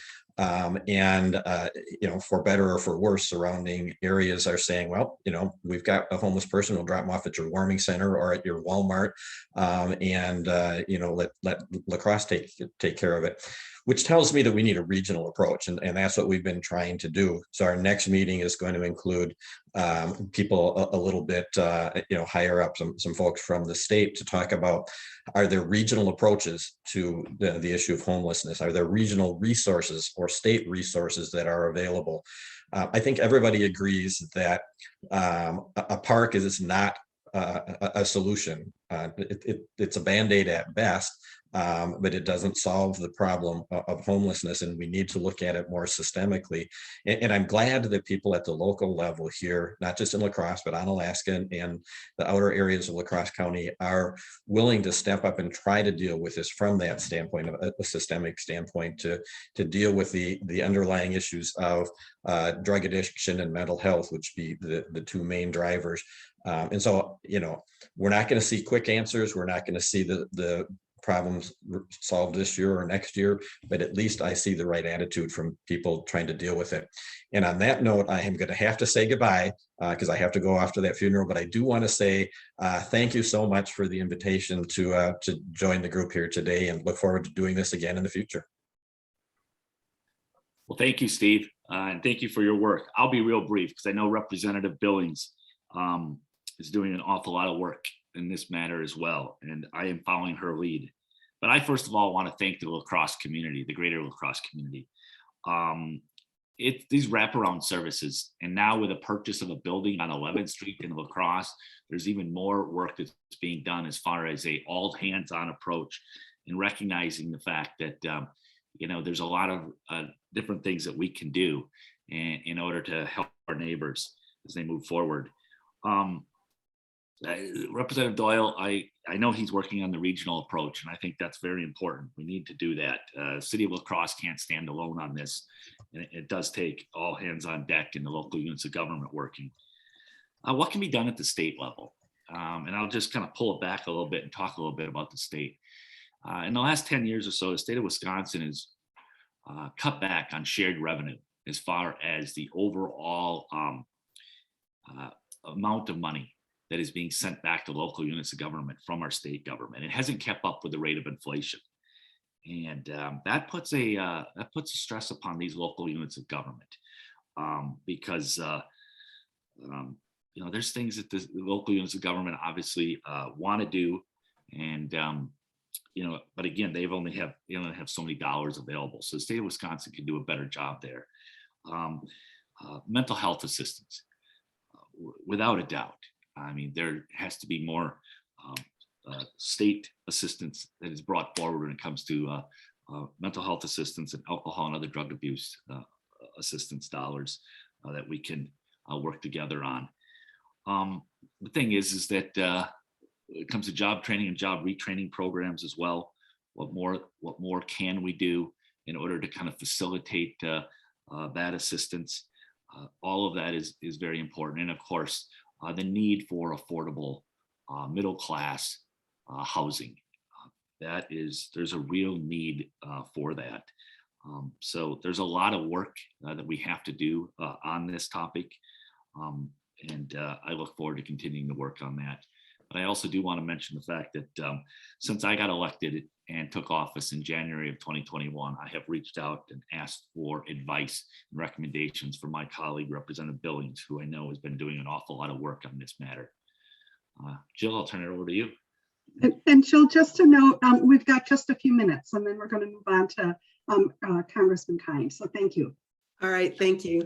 The meeting that Steve mentioned before, hey Ron, the meeting that Steve mentioned before also included me. It included, it was Brad or your staff. We brought everyone together to have that meeting with some local people, including the mayor and Cooley Cap. And the issue is really, unless someone has a stable place to stay, they're not going to do well. And this hotel park situation, I think we can all admit or agree is not a good way of working with our homeless population. In fact, the governor appointed or hired Mike Bassford in Madison as a director of the Interagency Council on Homelessness. I've talked with him. They've recently put out a report that you can find online. And they talk about how it costs communities $30,000 to $50,000 per year to provide services for homeless people. $30,000 to $50,000 per year. So if we could take that money and have a concerted program that would work with folks, and I know 3 years ago, Lieutenant Governor Clayfish, a Republican, had a package of legislation passed through the Assembly, but we couldn't get it through the Senate because they did not want to invest in this population. Look, we're investing taxpayer dollars one way or the other, so let's do it in a wiser manner. And that's what Governor Evers is trying to do with this new report. I agree that we need a regional approach. La Crosse, like other major communities who have good folks and good services and good folks who want to give in their community, we've become the place where the homeless folks are dropped. And that's not a good solution for anybody. So nobody has the magic answer right now, but I think that to pull together and to work with the governor on this issue is vital. I'll leave it there. Right. Thank you. Thank you so much. And thank you for all of your service to our community, for you and Senator Pfaff and for Representative Doyle. We're very, very appreciative. But moving on, our last speaker is United States Representative Ron Kind. Representative Kind has served the Wisconsin's 3rd Congressional District since 1997. During his time in the House, he's worked to help small businesses and farmers to protect and preserve our natural resources, including the Mississippi River, and to improve healthcare access. Representative Kind has decided that this will be his last term serving us in this capacity, and we thank him for his service and for the support he's brought to our area. Representative Kind will have 15 minutes for you to chat with us. And we're going to have 15 minutes also for questions from our viewers. And again, we're very grateful for your service and that you can join us today. Thank you so much. Well, great. Good morning, everyone. I am so looking forward to seeing you all in person, hopefully sometime soon. Obviously, it's still all hands on deck with the Omicron variant and trying to get this virus in our rearview mirror. It's been a brutal 2 years. I'm very proud of our community, how it's been able to step up through the time, from our public health directors to our healthcare providers, everyone pitching in, trying to get shots in the arm, trying to protect our kids, reopen the schools in a safe and an effective manner. And proud of the state representatives and how they've leaned into this as well, trying to work with us at the federal level to provide the resources back home. But a couple of housekeeping matters. I don't know if any of you are impacted by PFAS, but Brad Taff and I are going to be getting together later this week at the town of Campbell Olivet Lutheran Church, 1:30 on Wednesday, to have a public listening session and also to bring people up to speed and everything that's being done at the federal and state level dealing with PFAS, huge issue. Also, I'm going to hook up with Brad to talk about the cost of prescription medications, the need at the federal level for price negotiation with these drugs, and the need to make sure that insulin prices are kept in check. They've been in existence for over 100 years, insulin that is, and yet they've had a 4-fold increase in the last 10 years, even though their protections no longer exist. So something is out of whack in the market, and we've got ideas on how we can best address that. But thank you all. Obviously, Ukraine. Ukraine first, Ukraine second. We had President Zelensky addressing us earlier this week in Congress. Incredibly brave and courageous leader, leading an incredibly brave and courageous people in Ukraine against the illegal assault of Putin's army. And we are doing everything we can, I believe, short of World War III, short of NATO and US troops going toe-to-toe with Russia in Ukraine right now, to support the Ukrainian people through military assistance, through humanitarian assistance, through Javelin, Stinger missiles, S-300s. Those are surface to air, which could be very potent against the Russian Air Force and helicopters, and including body armor and more guns and more equipment to fight the Russian army. I give President Biden a tremendous amount of credit for quickly uniting the free world to stand up against this aggression. Folks, this is 1939. We've got a major war on the European continent again since the Second World War, and this cannot stand. We've made it very clear to Putin that there are red lines that he cannot cross. Those are our NATO allies, virtually all the countries bordering Ukraine. And we made it very clear that an attack on one under Article 5 is an attack on all of us. And then he will be invoking the full weight and effectiveness of NATO's military, including our own. So we are continuing to monitor that situation closely. But I also, a couple of weeks ago, was in London for the week, helping to negotiate the high-tech export ban that we're applying against Russia. Think software, computers, telecommunications equipment, microchips, microprocessors. We all know the world runs on microchips and microprocessors right now. This is going to have a devastating blow to the Russian economy, and more importantly, to the Russian military that relies on these microchips. And as long as we can prevent China from backfilling some of these sanctions, Vladimir Putin is doing his best to turn Russia economically into North Korea, a pariah in the international community, nothing going for them economically. The ruble is in a free fall. Their stock market hasn't been open now for 4 weeks. Interest rates are skyrocketing in Russia. Inflation is skyrocketing. and they have very little, if any, help from the outside. And this is going to be devastating. And I think we're already starting to see that effect within Russia. And again, I give President Biden a lot of credit for uniting, especially our European allies. So there was no daylight separating us with them, along with other allies around the globe who are acting in concert to step up against Putin's aggression. Very dangerous situation.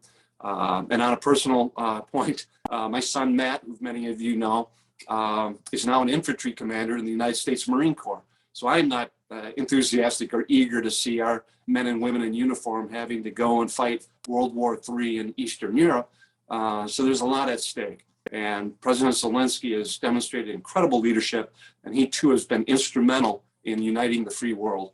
We're also rolling out the infrastructure, the bipartisan infrastructure bill. We're long past due in rebuilding Wisconsin, rebuilding America again. Looking forward to working with the local communities as far as the road and highways and bridge repairs, our regional airports, our waterway infrastructure along the Mississippi, our airports. That's the groundwork we need to lay for long-term sustainable growth. And there's tremendous amount of funding in broadband too, to close the digital divide, especially in rural Wisconsin, something I know that Brad and Jill and Steve have been working hard at the state level. So there's a lot of good things in this infrastructure bill. It is paid for, so it's not deficit financing that my Republican colleagues are fond of doing. And I'm too proud of being able to negotiate that package and making sure that we had the resources today to pay for these investments so our children wouldn't have to at some point in the future. And then finally, we're working hard to get the American Competes bill done. That's a major investment in STEM studies, but also in insourcing the domestic production of microchips in the United States. As we've seen with supply chain problems coming out of the coronavirus, we were very dependent on a lot of crucial material, including microchips. And again, that's powering the world today. And we have to have a better job of becoming more self-reliant in the production of microchips in the United States rather than from faraway countries. And that legislation would accomplish it. So we're in negotiations now in the final stretch with the Senate to reconcile our two bills. And hopefully we'll be able to get this to President Biden in the very near future. And then finally, I had a chance to ride with President Biden up to Superior with Tammy Baldwin and Tina Smith, Amy Klobuchar from Minnesota. Spent a lot of time with them, talking about Ukraine, talking about the economy, the virus, inflation that's hitting us right now. And I got to tell you, I'm very grateful, and I rest more secure at night knowing that we have a president of the United States who's willing to lead NATO right now rather than destroy NATO. A president who believes in the democratic institutions, which we have seen now in recent years are very fragile in our democracy, but believes in those institutions and the checks and balances and the balance of power that comes with the wisdom of our founders that need to be defended by each generation. And we're not there, folks. Every generation gets tested. January 6th was one of those tests, a violent insurrection against our nation's capital to overthrow our government, to delegitimize a legitimate election outcome. And the remnants of that are still being felt throughout America with voter suppression measures that are being passed under the guise of this big lie of voter fraud that's non-existent. And it's been clear for some time with all the evidence that there is no widespread voter fraud. If there was voter fraud, ironically, in the 2020 election, it was coming from the president's own chief of staff, Mark Meadows, who set up a bogus trailer home in North Carolina that he did not inhabit once. And that was his place of residence that he voted from. He now is under investigation for voter fraud, the president's own chief of staff. So it just shows you how ironic and hypocritical all this is. But I know the League has always stood up to defend voting rights, and I commend you all for doing that. And also the pillars of our democracy. We need that advocacy now more than ever, because these protections that we have kind of taken for granted in recent generations are starting to be rolled back, and we have to take a firm stand. It's been frustrating that we haven't been able to get the voter rights legislation passed in this session. When you have a 50-seat majority in the Senate and a 4-seat majority in the House, it's very difficult to get anything done. That's why through the years I've worked hard to work in a bipartisan manner to find some alliances on the other side of the aisle to work with. And I'm proud that throughout my career I have been one of the most bipartisan members and therefore one of the most effective members in getting things done. But On a line like civil rights and human rights and voting rights, there is no nuance. You're either for it or you're against it. And unfortunately, we have a major national party today that's doing everything they can to roll back those basic protections of voting rights. And that too must stop. So let me just stop right there. I know I babbled on here a little bit long, and I'd be happy to take whatever questions people might have with the remaining time. Thank you. Well, thank you very much. And we do have a number of questions. You started talking about Ukraine, and I know that, you know, we all in our hearts are so impacted watching this and really being relatively helpless about what we can do. And I'm wondering if you could share with us a little bit what the U.S. government is doing to accept and welcome.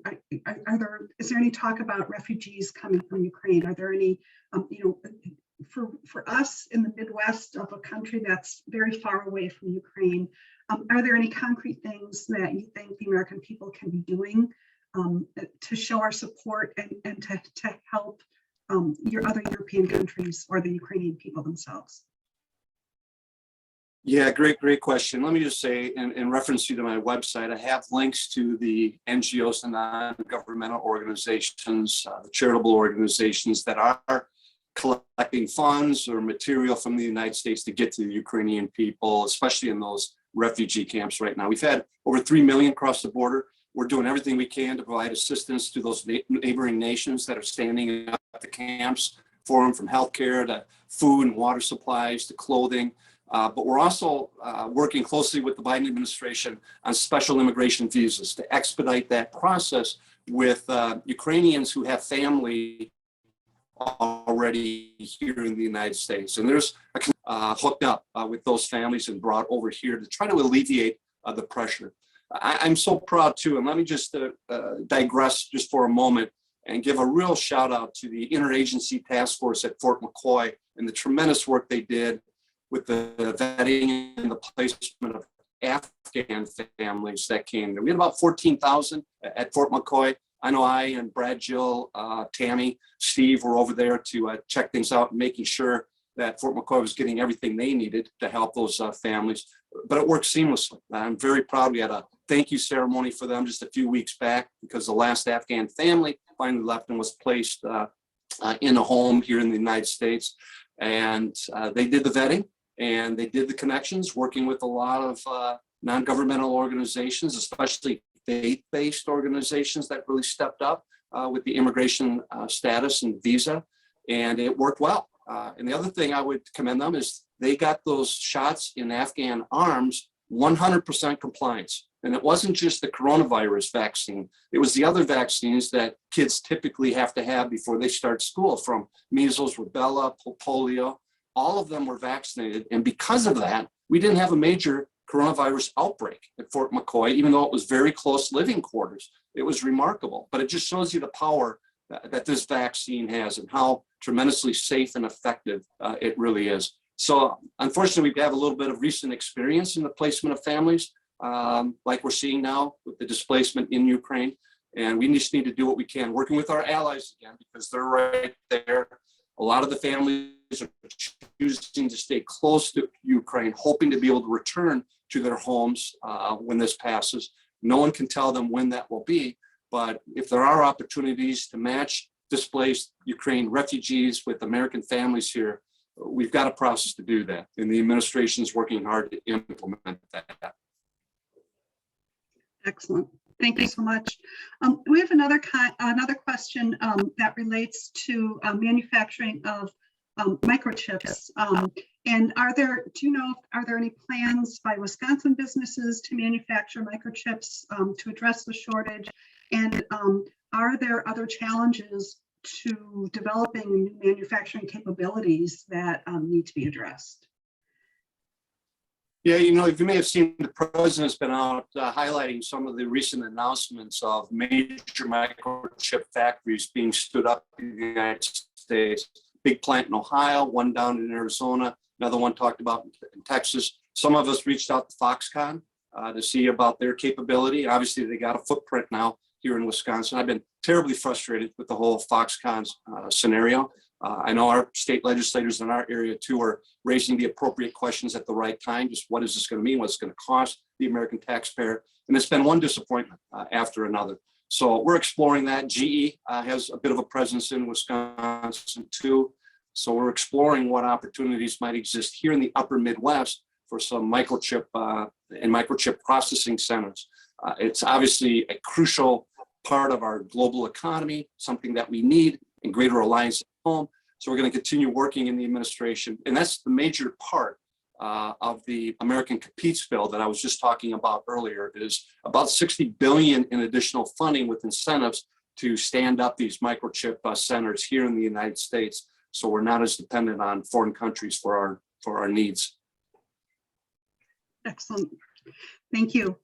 We have another question, and you touched on it already, but I'm just wondering, from your perspective, being a member of Congress, of the U.S. House, you know, our league is mission is voting rights, and I think we've seen things kind of come and maybe not go in terms of securing voting rights. And I'm wondering if you have any thoughts as to, or maybe you know, crystal ball that might say, you know, how do we get past where we're at now? How do we end some of this division, and how do we unite around making sure that everyone's vote counts? Yeah, and again, I commend the league for your years of steadfast support for expanding voting rights in our country. And that's what we should be talking about. How do we make voting easier, make it more open and accessible to all Americans to participate, rather than erecting these artificial barriers under the guise of voter fraud, which again is non-existent. And that's where we're speaking past each other. Apparently, too many of my Republican colleagues have created this alternate reality, and their base, their supporters believe in it, that there's rampant voter fraud out there. And so more voting restrictions rather than less is necessary. And that's the philosophical debate and fight that's going on right now. But now I think we need to be thinking about voting rights in two ways, not only the right to vote and the ease to vote, but making sure those votes are counted accurately at the end of the election day.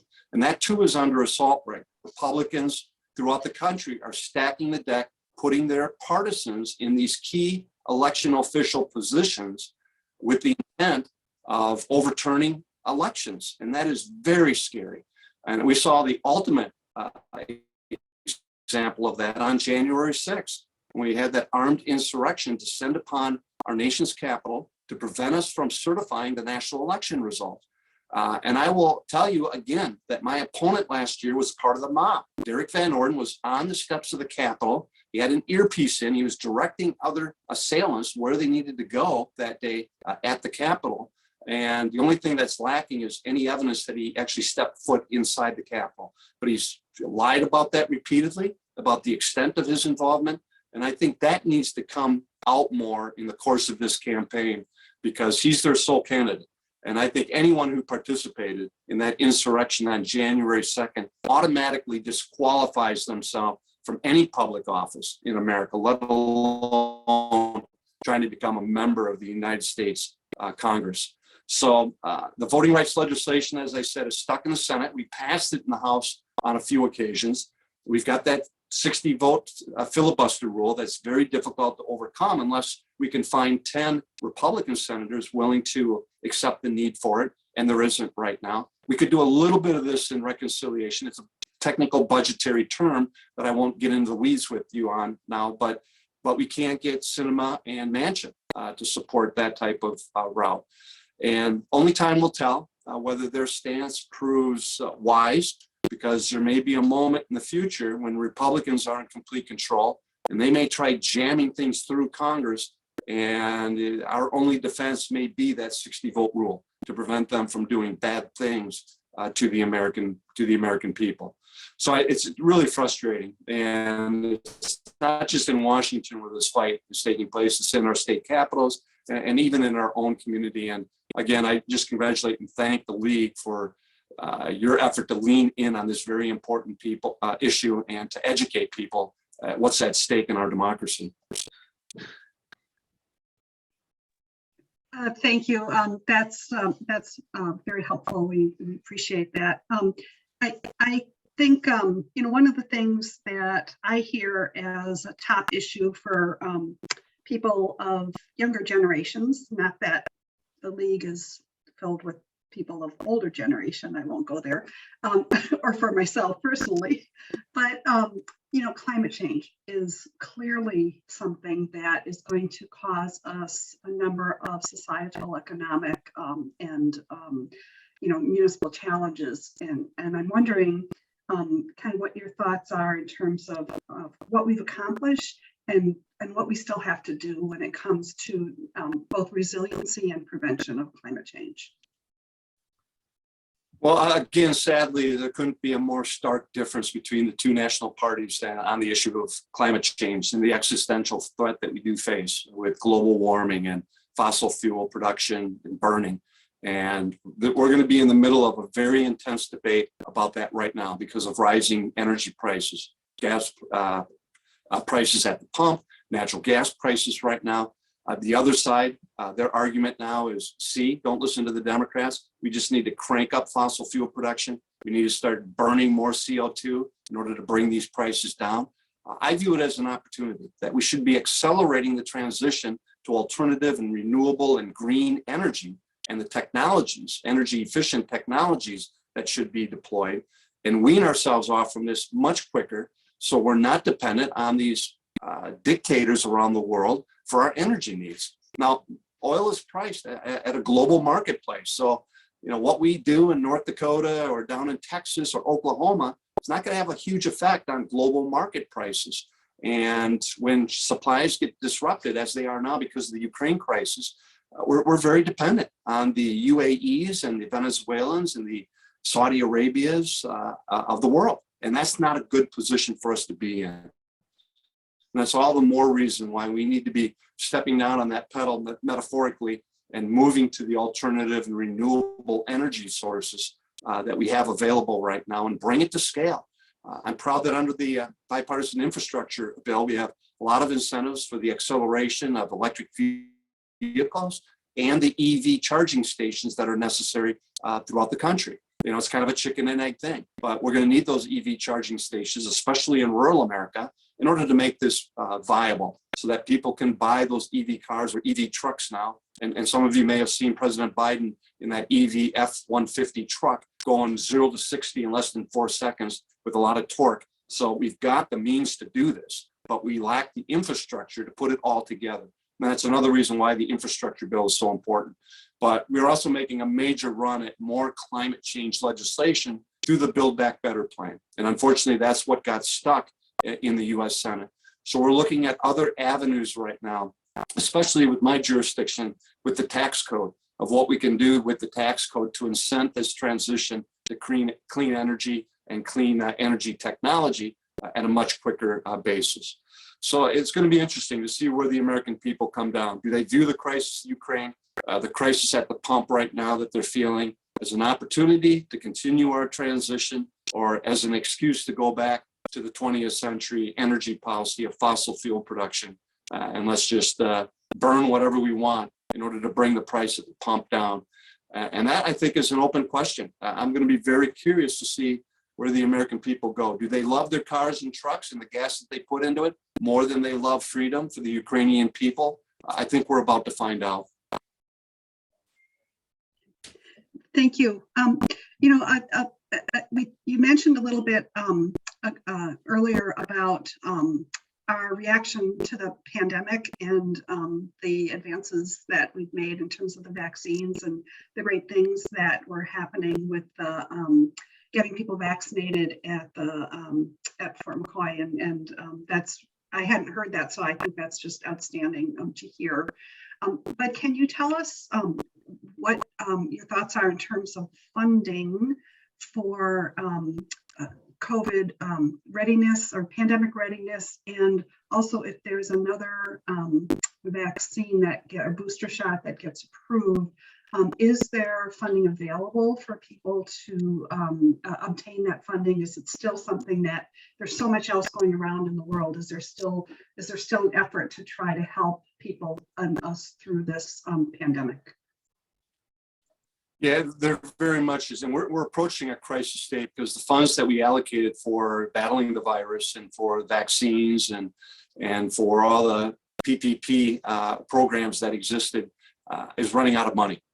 This was something that we allocated early last year. The administration now has been working with Congress to figure out a way of appropriating they're asking for another 16, 18 billion in order to replenish those stocks, but also to step up a program to make vaccine availability globally right now. Because if we do everything right here in the United States, if they still lack this crucial vaccine in South America or Africa, the virus will have a chance to spread and therefore mutate. And eventually it's going to whip back onto our shores again. And we'll be in this perpetual cycle. We had that funding in the appropriation bill that passed last week, but it was stripped out. And it was stripped out, not to get too technical, but because some states had received all their vaccine COVID relief money up front, but other states like Wisconsin didn't.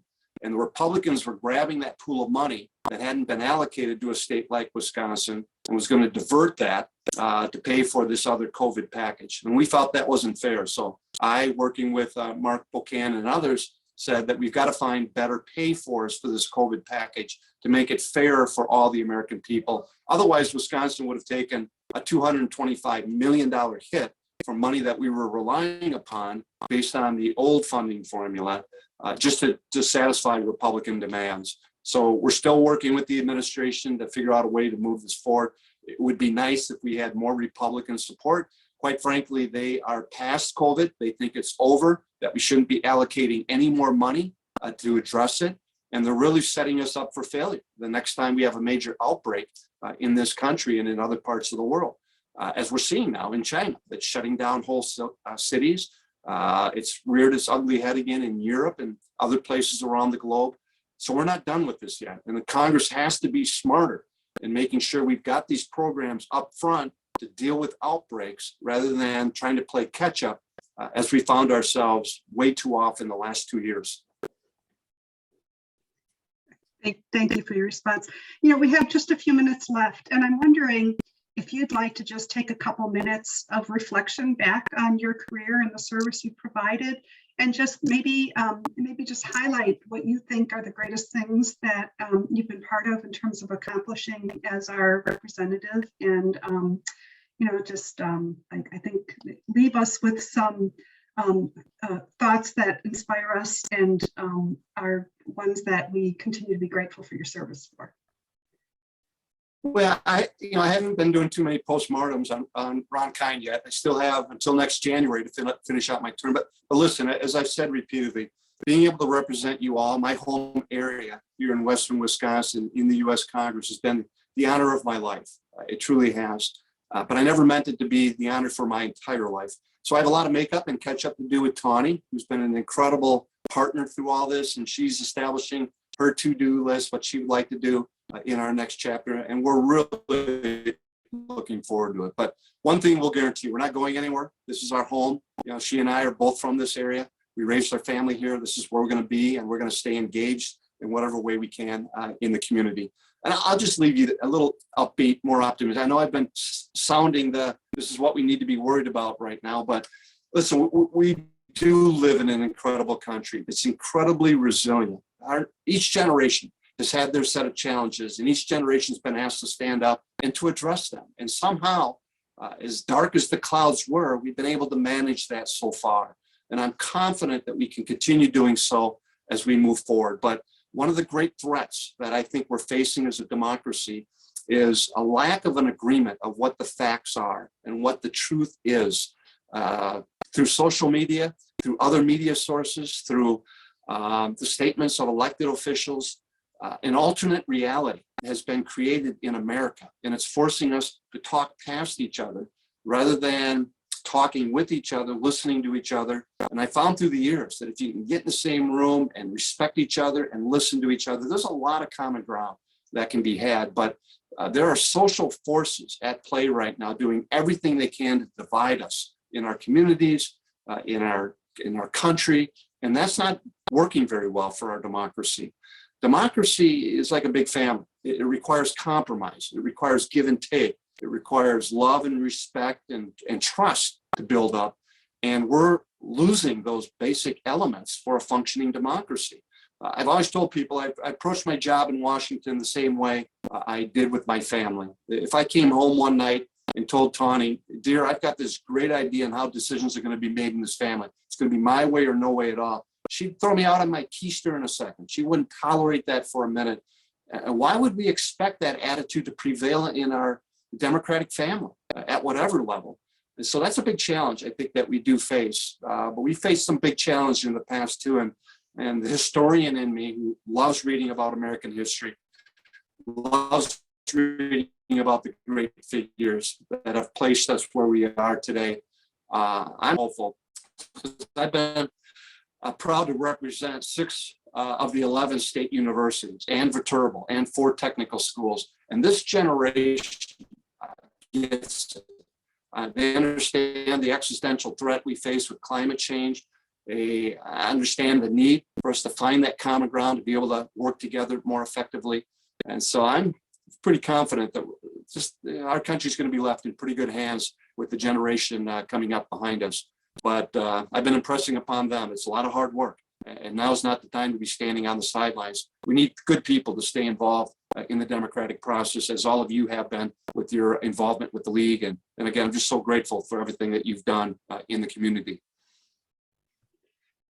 Well, thank you so much. And so with that, this concludes our legislative breakfast. We are so grateful to have those members who represent us in government participate and answer questions and provide their perspectives. Before we sign out, I just want to remind you all that our next Lunch and Learn is Monday, April 11th, and it's going to be on activities that are going on with respect to climate change, urban, rural, and suburban within our community, and we hope that you can register for that. Our website, lwblacrosse.org, has our community calendar as well for other upcoming events. And thank you all. Thanks to our audience, and thanks to the folks putting this together, and to you, our representatives, for sharing with us your information. Thank you. Thanks, everybody.